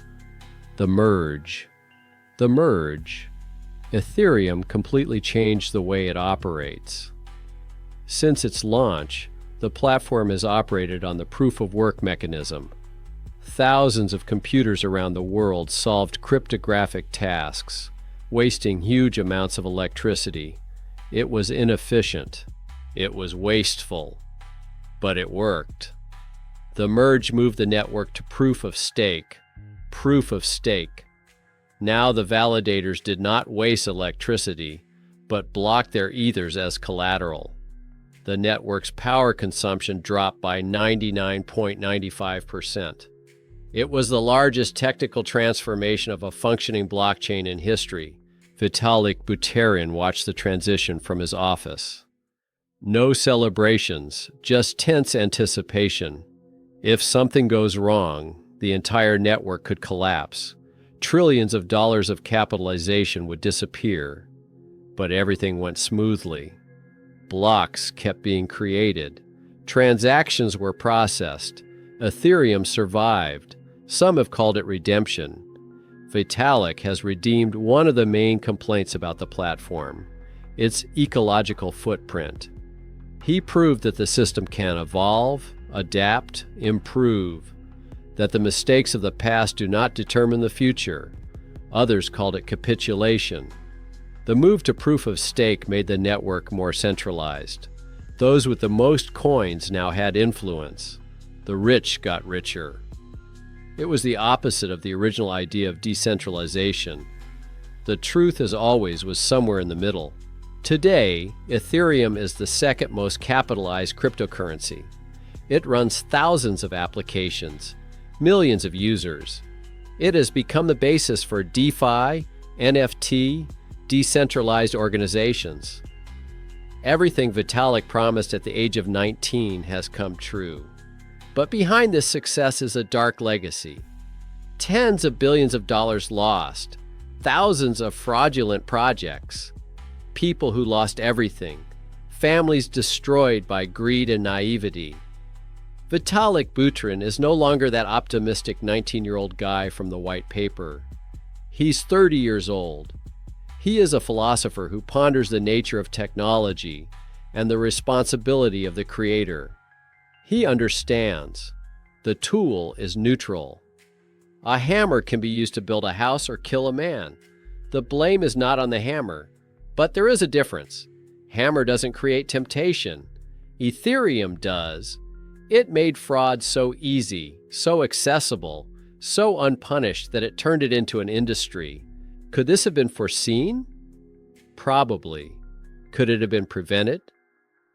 Unlikely, because the very nature of decentralization means lack of control, and lack of control means freedom for both creators and destroyers. The story of Ethereum is not a story of technological triumph or failure. It is a story of what happens when ambition trumps wisdom, when technology is created faster than society learns how to use it, when code becomes law, but the law is written by those who can cheat. Vitalik created a platform that changed the world, just not in the way he planned. And perhaps this is the main lesson of his story. The most powerful tools are those whose consequences we cannot predict. And the price of ambition is taking responsibility for everything your creation has brought to the world, both the good and the bad. The code was the law, but in the end, it turned out that justice was more important than formal rightness, that pragmatism trumps idealism, that technology serves people rather than people serving technology. Ethereum has survived, evolved. It continues to work, and Vitalik Buterin continues to build, knowing that any system powerful enough to create will also be used to destroy. It's not a finale. It's just the next chapter of a story that's still being written, and no one knows how it's going to end.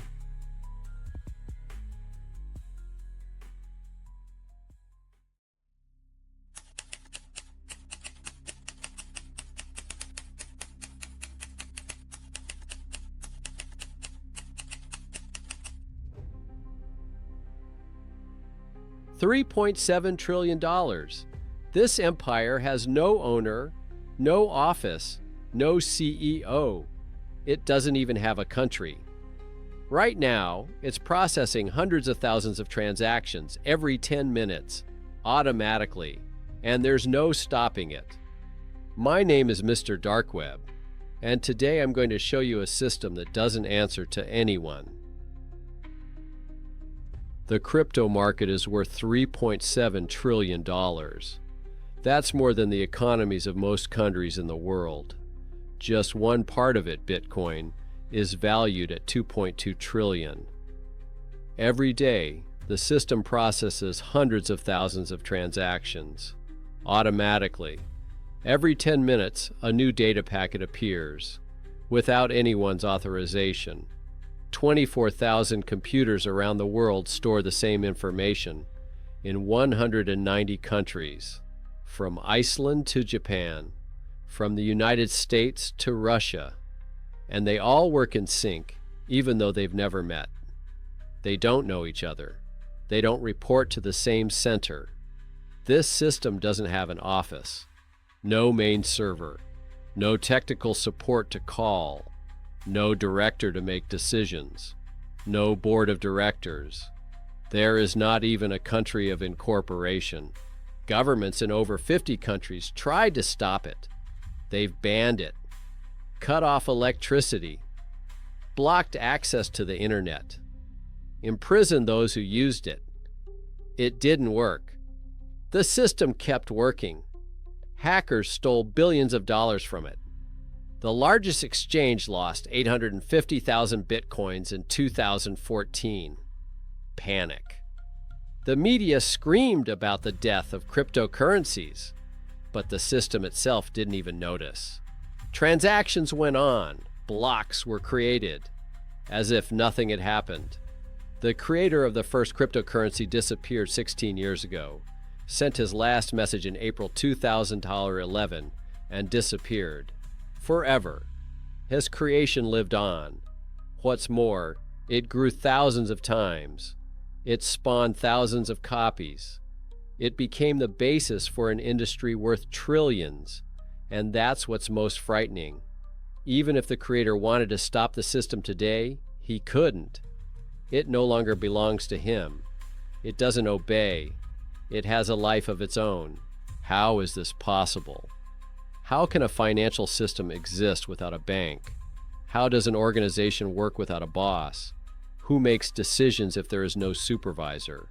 Who checks transactions if there is no supervisor? Who keeps order if there is no police? The answer to these questions lies not in people. It lies in code, the maths. The principles that were laid down on day one and have been working non-stop ever since. Today, I will show you how a system that shouldn't exist works. How decentralized code became a living organism. How one man's experiment became an empire that cannot be destroyed. This is the story of what happens when trust no longer belongs to people, when maths replaces laws, when code becomes stronger than governments. Welcome to the world of cryptocurrencies, a world where every participant is both an observer and a creator, where there is no center, but there is order, where there is no owner, but trillions of dollars of value. Let's start at the beginning, from the moment this whole thing was born. To understand how the trillion-dollar system works, you have to go back to the very beginning, to the moment when it first came to life. The 3rd of January, 2009 year, Saturday. The world is still reeling from the financial crisis of 2008. Banks are falling. Governments are printing trillions to save the system. People are losing their homes, their jobs, their savings. Trust in financial institutions has collapsed. And it is at this moment, at 18 hours, 15 minutes, 5 seconds GMT, that a program is run on a single computer in an unknown location. A simple command, a few lines of code, and the first block of data appears. Block number 0, Genesis. It was Bitcoin, the first cryptocurrency in history, the experiment that would change the world. But at that moment, it was just one computer, one program, one person who controlled everything. He could stop the system. He could change the rules. He could delete all the data. The system was completely dependent on him. This is how all normal programs work. There's a server. There's an administrator. There's a decision maker. Facebook lives on Facebook servers. Google controls Google. Any bank is controlled from a central office. One point of control, one point of failure. But the creator of Bitcoin put something radically different in the code. 10 hours after the launch, a second computer joined the network. Somewhere on the other side of the planet, someone had downloaded the program, run it. And now this computer also stored a copy of the first unit, 2 copies, 2 participants, then a third, fourth, the fifth. And that's where something incredible began. The system no longer needed a creator. Each new computer received a complete copy of all the data. Everyone could check that all operations were correct. Everyone had equal rights. Imagine a library where there is one main ledger.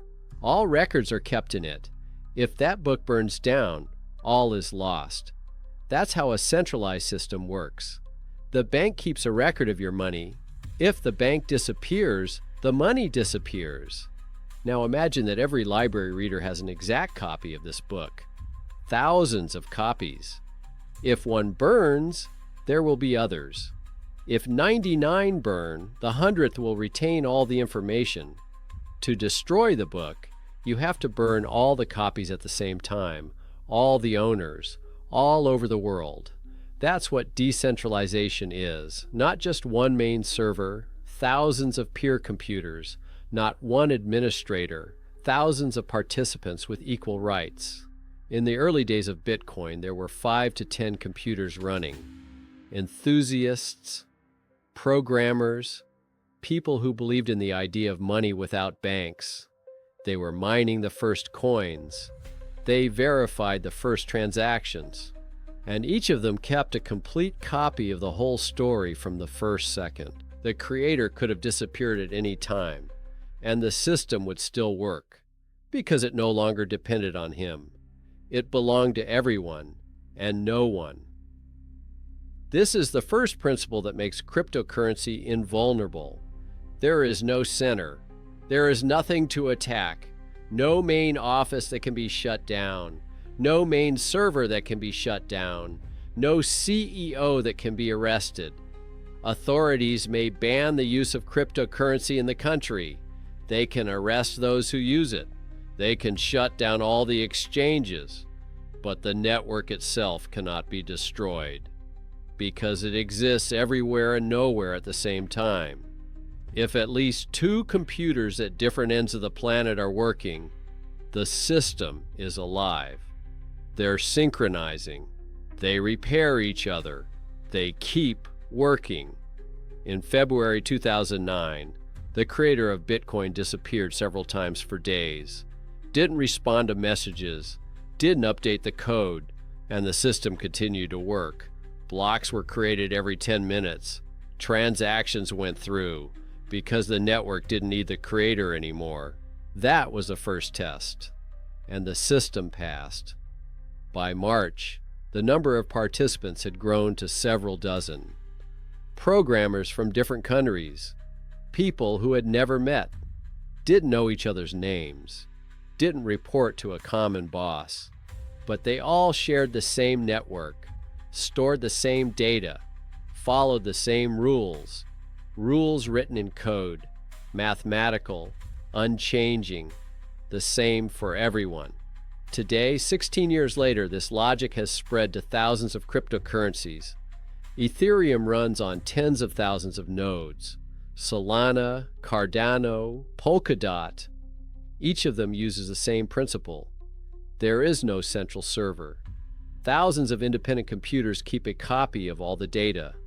24,000 public Bitcoin nodes. 70,000 including those operating behind closed networks, scattered across 190 countries. Each one an independent copy. Each one is a guarantee of the system's survival. To destroy cryptocurrency, you have to shut down all those computers at the same time, forever, all over the planet. That means shutting down the internet everywhere, cut off electricity everywhere, arrest all the participants in 190 countries at the same time. Impossible. On the 3rd of January 2009, when the first unit appeared, the system was fragile. One computer, one person, one point of failure. But within 10 hours, it was already stronger. A month later, it was even stronger. With each new participant, the system became more and more invulnerable. It was not just the launching of a program. It was the birth of an organism that from the first second did not belong to the creator. An organism that would live even when the creator disappeared, which happened 2 years later. But more on that later. First, we need to understand the second principle. If there is no boss in the system, who makes the decisions? Who checks that everything is working properly? Who makes sure everything is in order? The answer is even more shocking. In February of the year 2009, an event occurred that should have brought down the entire system, but instead it proved its viability. Someone tried to spend one Bitcoin twice. In the ordinary world, this is impossible. You cannot give the same ruble to two people. A physical banknote exists in a single copy, but digital money is just data. A file, and a file can be copied. Send it to one person, copy it again, send it to someone else. It's called the double spending problem. And it was the main reason why before Bitcoin, all attempts to create digital money failed. There needed to be someone who verifies that the coin is only spent once. A bank, a payment system, an intermediary. But in cryptocurrency, there is no middleman. No bank that verifies the account. No PayPal to confirm the transaction. So who spotted the attempted fraud? System. By itself. Automatically. Here's how it works. Every computer on the network keeps a complete list of all transactions from day one. Every coin, every transfer, a complete history. When someone tries to send a transaction, all the computers check to see if they have the right to those coins, checking against their copy of the history. Imagine a village where everyone knows everything about everyone else. You can't sell the same house to two buyers, because everyone in the village knows who owns the house. If you try to cheat, you'll be found out. In cryptocurrency, every computer is a resident of that village. Everyone keeps complete information about who owns what. And when someone tries to cheat, the majority sees it and rejects the transaction. In that case, in February, the attacker attempted to send his coins in two directions at the same time, to one recipient and a second. He hoped the system would get confused. I didn't get confused. The computers on the network checked their records. They saw a conflict. They applied the rule written in the code. The first transaction is considered valid. The second one is rejected.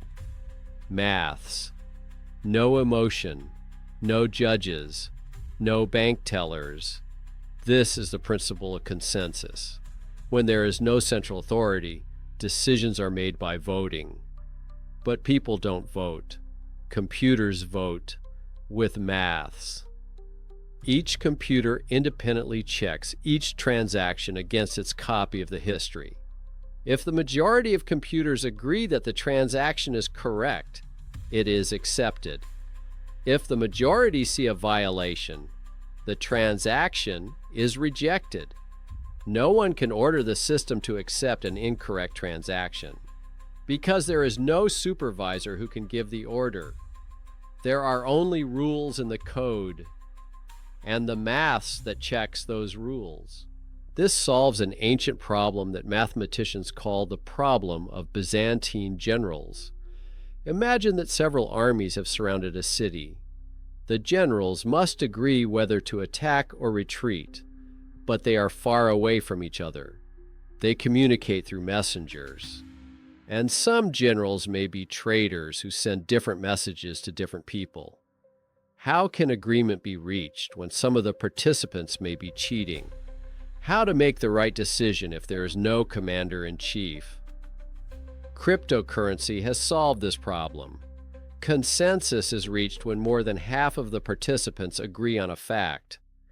If the majority are honest, there is nothing the traitors can do. Their version of events is rejected. The majority's version wins. In the early months of Bitcoin, it was fragile. There were 5 to 10 computers running. Capturing most was relatively easy, but the system grew. Every day, new participants. Every day, the system grew stronger. On the 11th of January in the year 2009, the first transaction between two people took place. Not a reward for mining, not a test transfer from the creator to himself. A real transfer from one person to another. 10 bitcoins. The sender is the creator of the system. The recipient is a programmer who believed in the project. This transaction went through without the creator being an administrator. He sent it. The network checked it, acknowledged it, logged it in the history. It's automatic, according to the rules written in the code. The creator could send transactions, but could not force the network to accept the wrong transaction. Even he was subject to the rules. Even his transactions were checked by all the computers. It was a revolution. The creator of the system had no power over the system. He was a participant like everyone else, an equal among equals. In March of the 2009 year, the creator disappeared for several days. He did not answer questions in the forum, didn't update the code. People were nervous. What if he abandoned the project? What if the system died? The system didn't die. Blocks were created every 10 minutes. Transactions were going through. Computers were synchronized. Everything worked just as it did when the creator was online, because a system didn't need it for day-to-day operations. The rules were written in the code. Each computer executed those rules independently, automatically. No command from above. This is the second principle of the invulnerability of cryptocurrencies. There is no central authority. Decisions are made by consensus. The majority determines the truth, and maths ensures that it is impossible to fool the majority.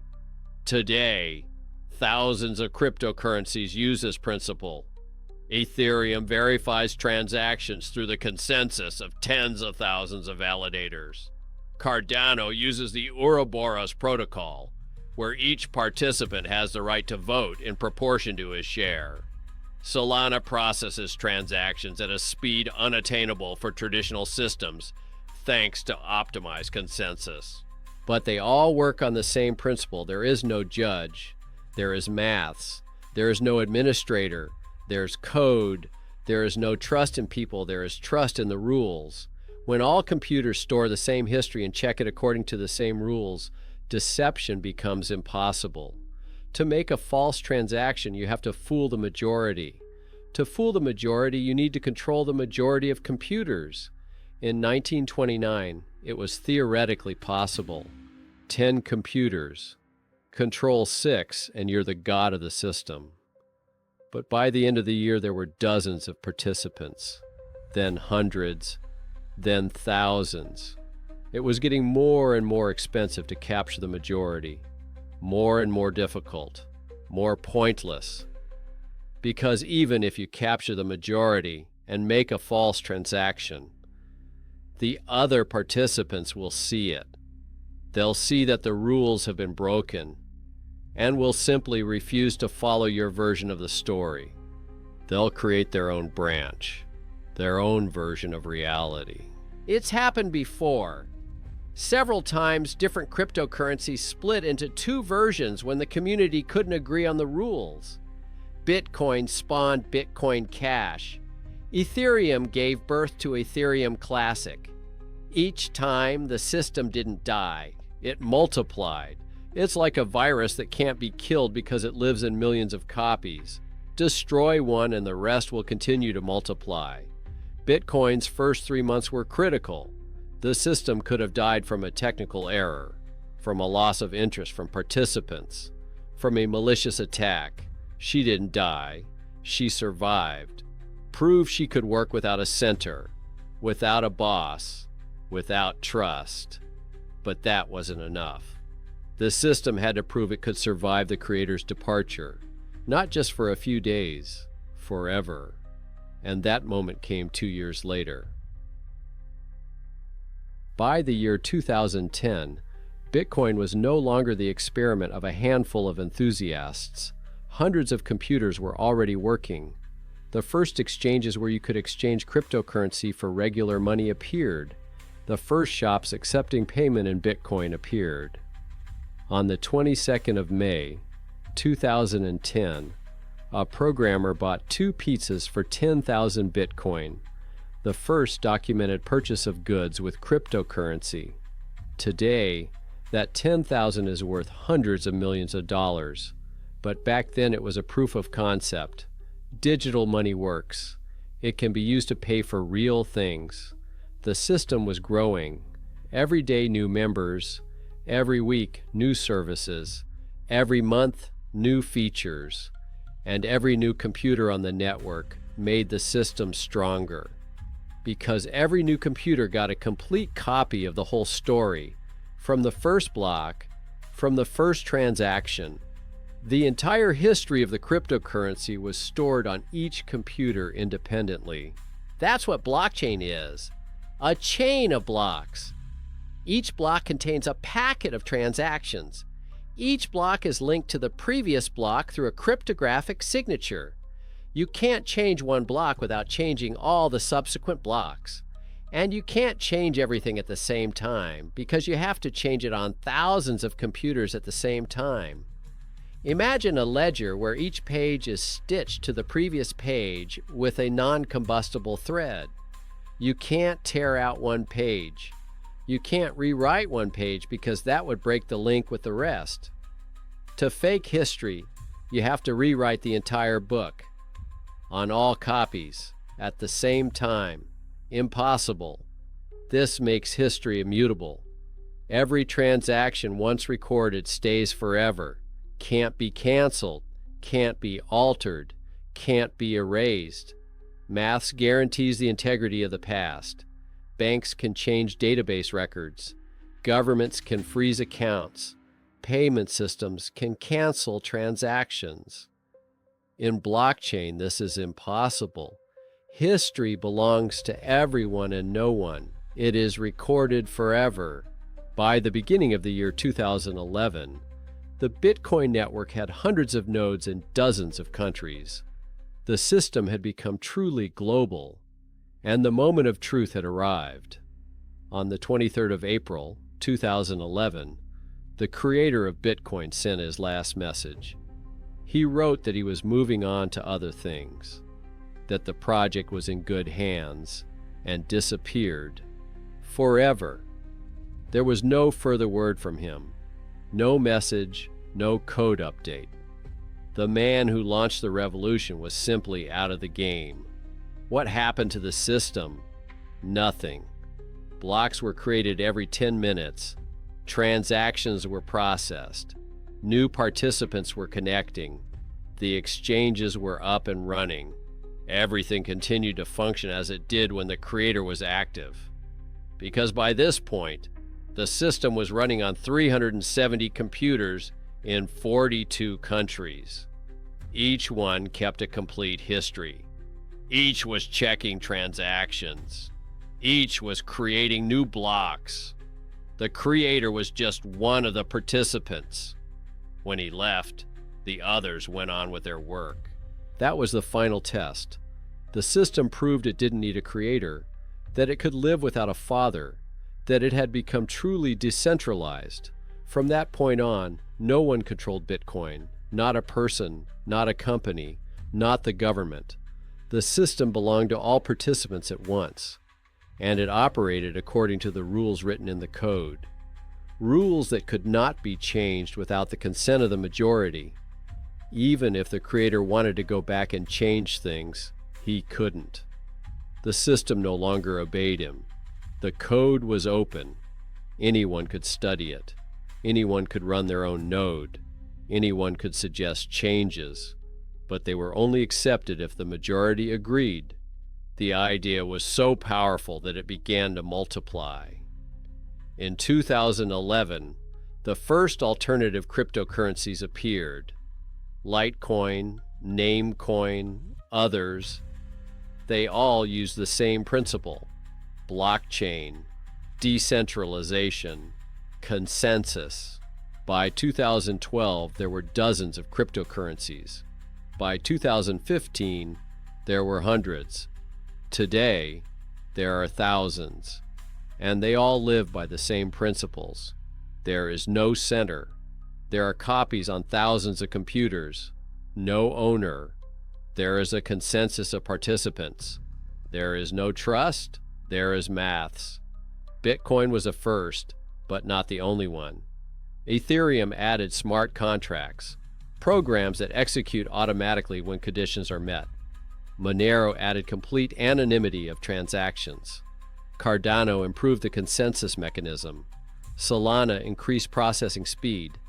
Every cryptocurrency is an experiment, an attempt to improve on a basic idea, but they all stand on three pillars: decentralization, blockchain, consensus, and they all prove the third principle of invulnerability.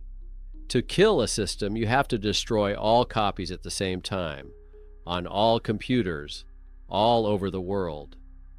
As long as at least one copy of the blockchain exists, the system can recover. It's digital immortality, information that can't be erased, history that can't be rewritten, a system that cannot be stopped as long as there is internet and electricity. But even digital immortality can be put to the test, and that test was not long in coming. By the year 2013, Bitcoin had gone from an experiment to an industry. The price of a single coin reached thousands of dollars. The capitalization of the system was measured in billions. Large exchanges appeared where people traded cryptocurrency like stocks. The largest of them was Mt. Gox. The Japanese exchange processed 70% of all Bitcoin transactions in the world.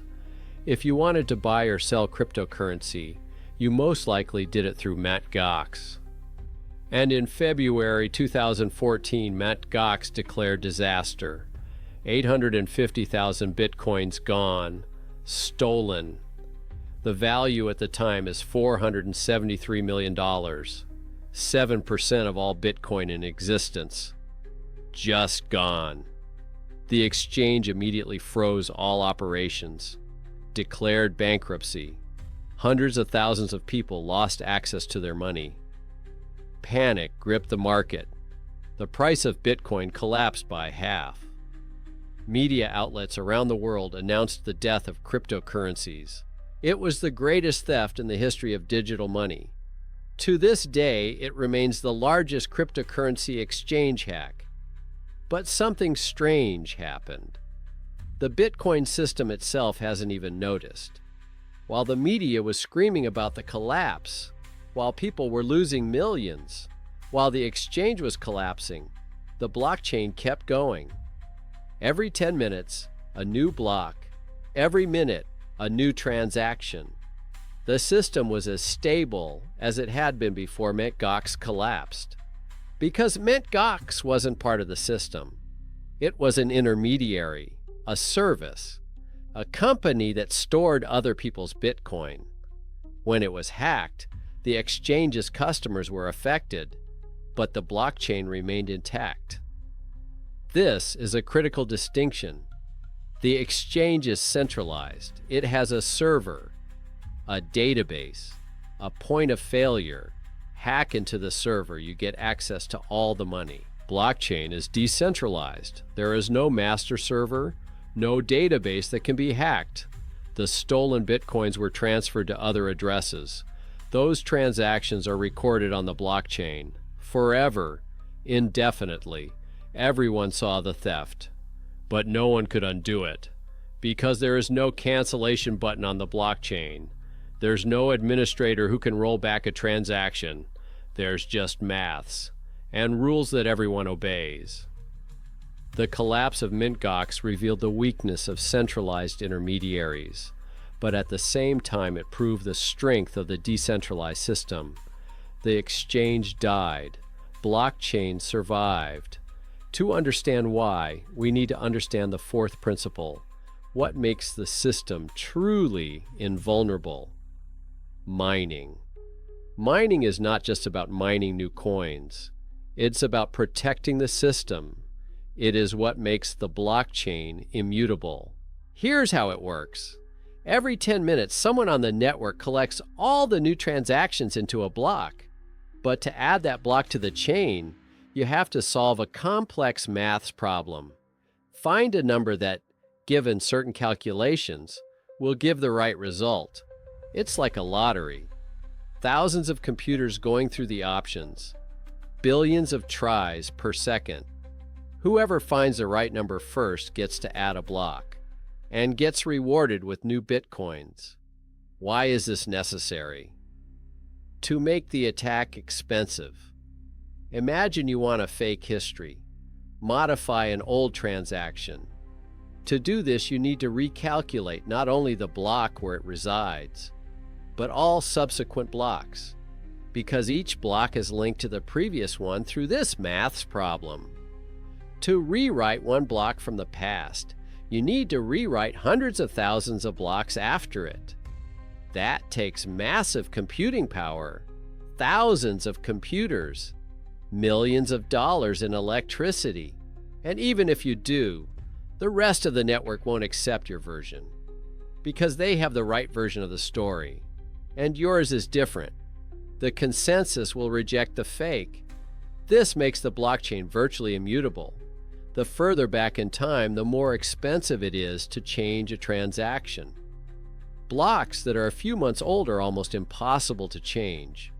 Blocks that are a few years old are absolutely impossible to change. But there is a theoretical attack.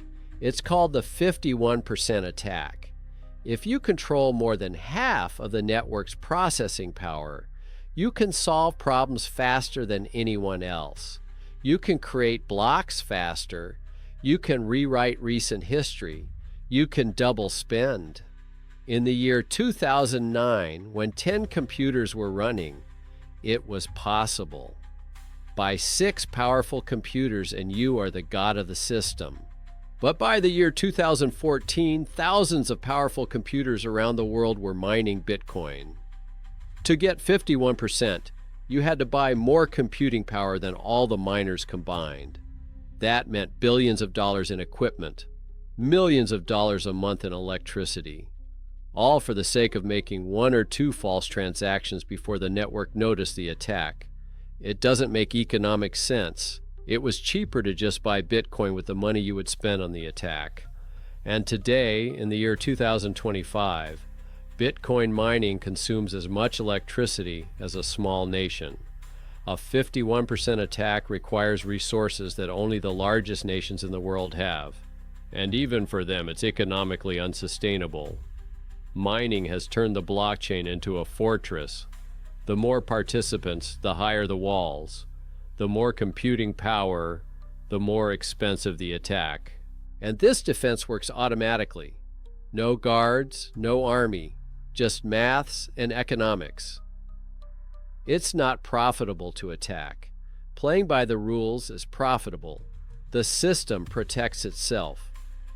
After the Mt. Gox crash, cryptocurrencies have learned an important lesson. Centralized services are vulnerable. It's dangerous to trust them. But the blockchain itself is invulnerable. Decentralization works. The price of Bitcoin has recovered. New exchanges emerged, more secure. The industry survived. It grew, became stronger, because the system has proven the main point. Intermediaries can go down, exchanges can go bust, companies may disappear, but the blockchain continues to work. Regardless of what happens to individual participants, as long as there are at least 2 computers supporting the network, the system is alive, and it grows stronger with each new member. But there was an even bigger test ahead. Not hackers, not thieves, a government. An entire country decided to wipe out cryptocurrencies on its soil, and it almost worked. On the 7th of September 2017, China pressed the button. The People's Bank of China declared all cryptocurrency transactions illegal, shut down exchanges, banned initial coin offerings, and most importantly, it ordered the closure of all mining farms in the country. It wasn't just a ban, it was an attempted murder. Because China was home to 70% of all Bitcoin miners in the world. Cheap electricity, affordable equipment, loyal local authorities. China was the mining capital of the world, and now the government was shutting it all down. With one decree, mining farms started shutting down, first dozens, then hundreds. Giant warehouses crammed with thousands of computers came to a halt.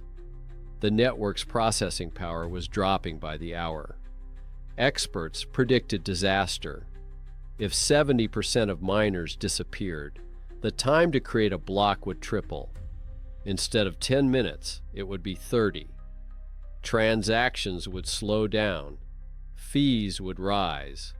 The system would become unusable. The price of Bitcoin fell by 20% overnight. Panic gripped the market.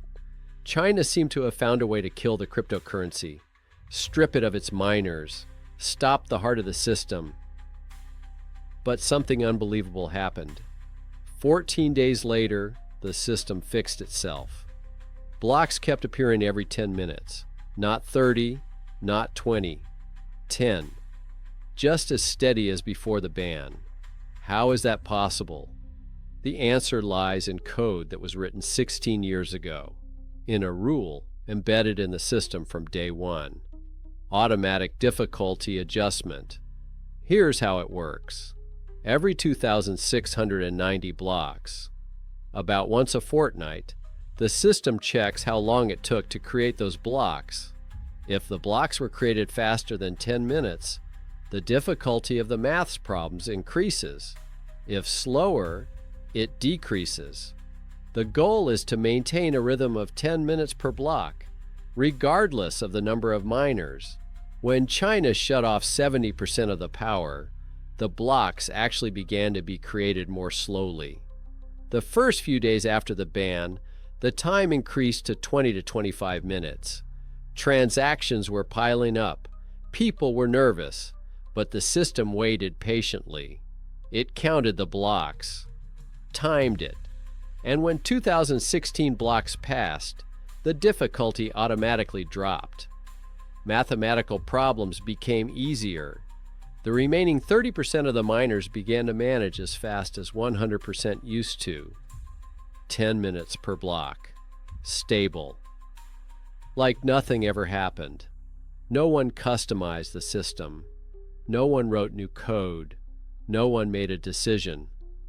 The algorithm laid down on the first day worked automatically. It's like the self-preservation instinct of a living organism. If you lose blood, the body increases pressure to compensate for the loss. If you're hot, the body sweats to cool itself, automatically, without your input. Blockchain did the same thing.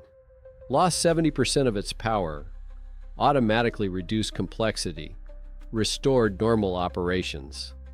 But the story didn't end there. The miners thrown out of China didn't disappear.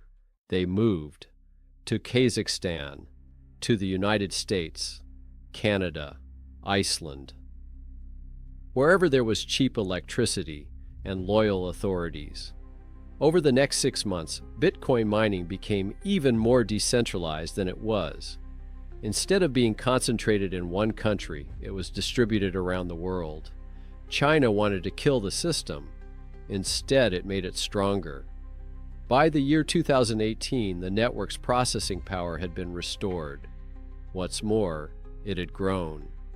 Farms appeared in countries where there had been no mining before. New players emerged, new countries, new continents. The attempt at centralized control has failed because a decentralized system has no center that can be shut down. Shut down one node and the system rebuilds around the rest. Shut down 70% and it will adapt and continue to operate. This is the fifth principle of invulnerability. The system organizes itself. No control from above. Without commands, no director to make decisions. Rules in code, maths that work automatically. Incentives that guide participants without orders. Miners make money from mining. So when the difficulty drops, it becomes more profitable to mine. New participants come in. Power goes up. The difficulty goes up. The balance is restored. It is not centrally planned. It is the result of thousands of independent decisions. Each miner acts in their own interests, but altogether they support the system, the invisible hand of the market, but not in economics, in maths. After China, other countries have tried to ban cryptocurrencies. India, Turkey, Nigeria. Russia has been imposing restrictions. The European Union was discussing regulation. Neither attempt worked. Because cryptocurrency doesn't live in one country. It lives on the internet. And the internet has no borders. To ban it in one country is simply to kick the industry out to another country. Moreover, Even in countries with a ban, people continue to use cryptocurrencies through VPNs, through anonymous services, through decentralized exchanges. The system continued to work, quieter, but stable. By the year 2020, most countries had given up. Instead of bans, they started to regulate. Cryptocurrencies were recognized as a legal asset. They imposed taxes, licensed exchanges, not because they fell in love with cryptocurrencies, but because they realized that there was no way to stop them. The Chinese experiment proved the main point. Even the most powerful attempt at centralized control cannot stop a decentralized system. The system adapts, rebuilds, survives, and with every attack, he gets stronger because he's learning. It spreads wider, becomes more resilient. Today, Bitcoin mining is distributed all over the world. United States, Kazakhstan, Russia, Canada, Scandinavia, dozens of countries, thousands of farms, millions of computers. It is impossible to switch them all off at the same time because it requires coordination between dozens of governments. And while they are negotiating, the miners will move to other countries. The system has learned to be everywhere and nowhere, to be liquid, to flow where it is accepted, avoid places where it is persecuted, all without central planning, no headquarters, no strategy, just thousands of independent decisions guided by economic incentives and code. The attempted murder failed. The patient not only survived, he became healthier. November 2025. Cryptocurrencies have reached the point of no return. The capitalization of the entire crypto market is $3.7 trillion. More than the German economy, more than the value of all the gold mined in the last century. Bitcoin alone is valued at $2.2 trillion. Ethereum, the second largest cryptocurrency, is worth hundreds of billions. Solana, Cardano, Polkadot, thousands of others, each operates on the same principles. Decentralization, blockchain, consensus. 24,000 public Bitcoin nodes operate in 190 countries. Ethereum is supported by tens of thousands of validators. Thousands of other blockchains operate in parallel. They are all copies of the same idea: a system without an owner, money without a bank, order without law. Every day, cryptocurrencies process hundreds of thousands of transactions. Bitcoin, over 400,000. Ethereum, 1 million plus. Solana processes millions on peak days, automatically. A new block every few seconds. No interruption, no weekends, no technical support. Corporations are holding cryptocurrencies in reserve. Tesla bought $1.5 billion worth of Bitcoin. MicroStrategy has accumulated tens of thousands of coins. Hundreds of public companies have added cryptocurrencies to balance sheets, not as speculation, as a strategic asset. Governments have given up.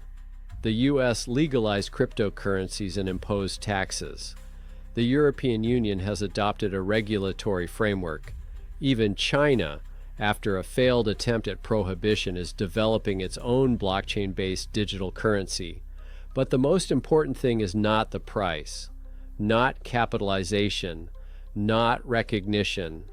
The important thing is that the system has become unstoppable. To destroy cryptocurrency, you'd have to simultaneously shut down 24,000 computers in 190 countries forever. That means shutting down the internet on the entire planet, cut off electricity everywhere, arrest participants in all countries at the same time. Impossible. And Bitcoin is only one cryptocurrency. Ethereum runs on its thousands of nodes, Cardano on its own, Solana on its own, thousands of blockchains, each an independent system. Technology has multiplied. Every cryptocurrency is an experiment, an attempt to improve on a basic idea, but they all stand on the same principles. There is no sinner. There are thousands of copies all over the world. There is no owner. There is a consensus of participants. There's no trust in people. There is trust in maths. There is no administrator. There is code that runs automatically. There is no boss. There are rules that everyone obeys. It's no longer an experiment. It's an industry, an ecosystem, a new layer of the financial system that exists in parallel to the traditional one, but is independent of it. Banks could close. Exchanges may go bust. But blockchain will continue to work because it doesn't live in one place. It lives everywhere. Cryptocurrencies have survived everything. Exchange hacks, government bans, company collapses, investor panic, hacker attacks, criticism from experts, survived, grew up, became stronger, because a system is built on principles that make it invulnerable. All it takes is one working node, and the system can be rebuilt. All it takes is two participants, and the consensus works. All it takes is one copy of the blockchain, and history is preserved. By November 2025, cryptocurrencies had reached critical mass. Now they can't be stopped, even if all the world's governments agree, because the technology has spread too widely, rooted too deeply. It's become part of the global infrastructure. One man's experiment turned into a movement of millions. Code written 16 years ago has become the basis of a trillion-dollar industry. The idea of money without banks has taken thousands of forms, and no one can stop it. Remember the question from the beginning? How can a system worth trillions exist without an owner, without an office, without a director? The answer is in the three principles embedded in the code 16 years ago. First principle: no center, nothing to attack. Thousands of computers store identical copies. There is no master server. Second principle: all are equal. You can't bribe one. Decisions are made by consensus. Majority determines truth. Maths tests the rules. There is no judge who can lie. There is no administrator who can change history. Third principle: maths doesn't lie. It doesn't need to be trusted. You don't have to trust the bank. You don't have to trust the government. You don't have to trust the honesty of the middleman. Maths guarantees rules. Cryptography protects rights. Blockchain preserves history. These three principles turn the code into a living organism. An organism that doesn't need a creator. One that adapts to attack. One that grows stronger from attempts to destroy it. For the first time in history, mankind has created something it cannot destroy. A system without an owner. Order without law. $3.7 trillion that belongs to no one and belongs to everyone at the same time. Is it exciting? Absolutely. The genius of the solution, the elegance of the code, the power of the idea. Is it scary? Yes, it is. Because for the first time in history, we've created something we don't control. A system that lives by its own rules. An empire without an emperor. Power without control. And so, on the 3rd of January, 2099, the world changed. Forever. And there's no going back.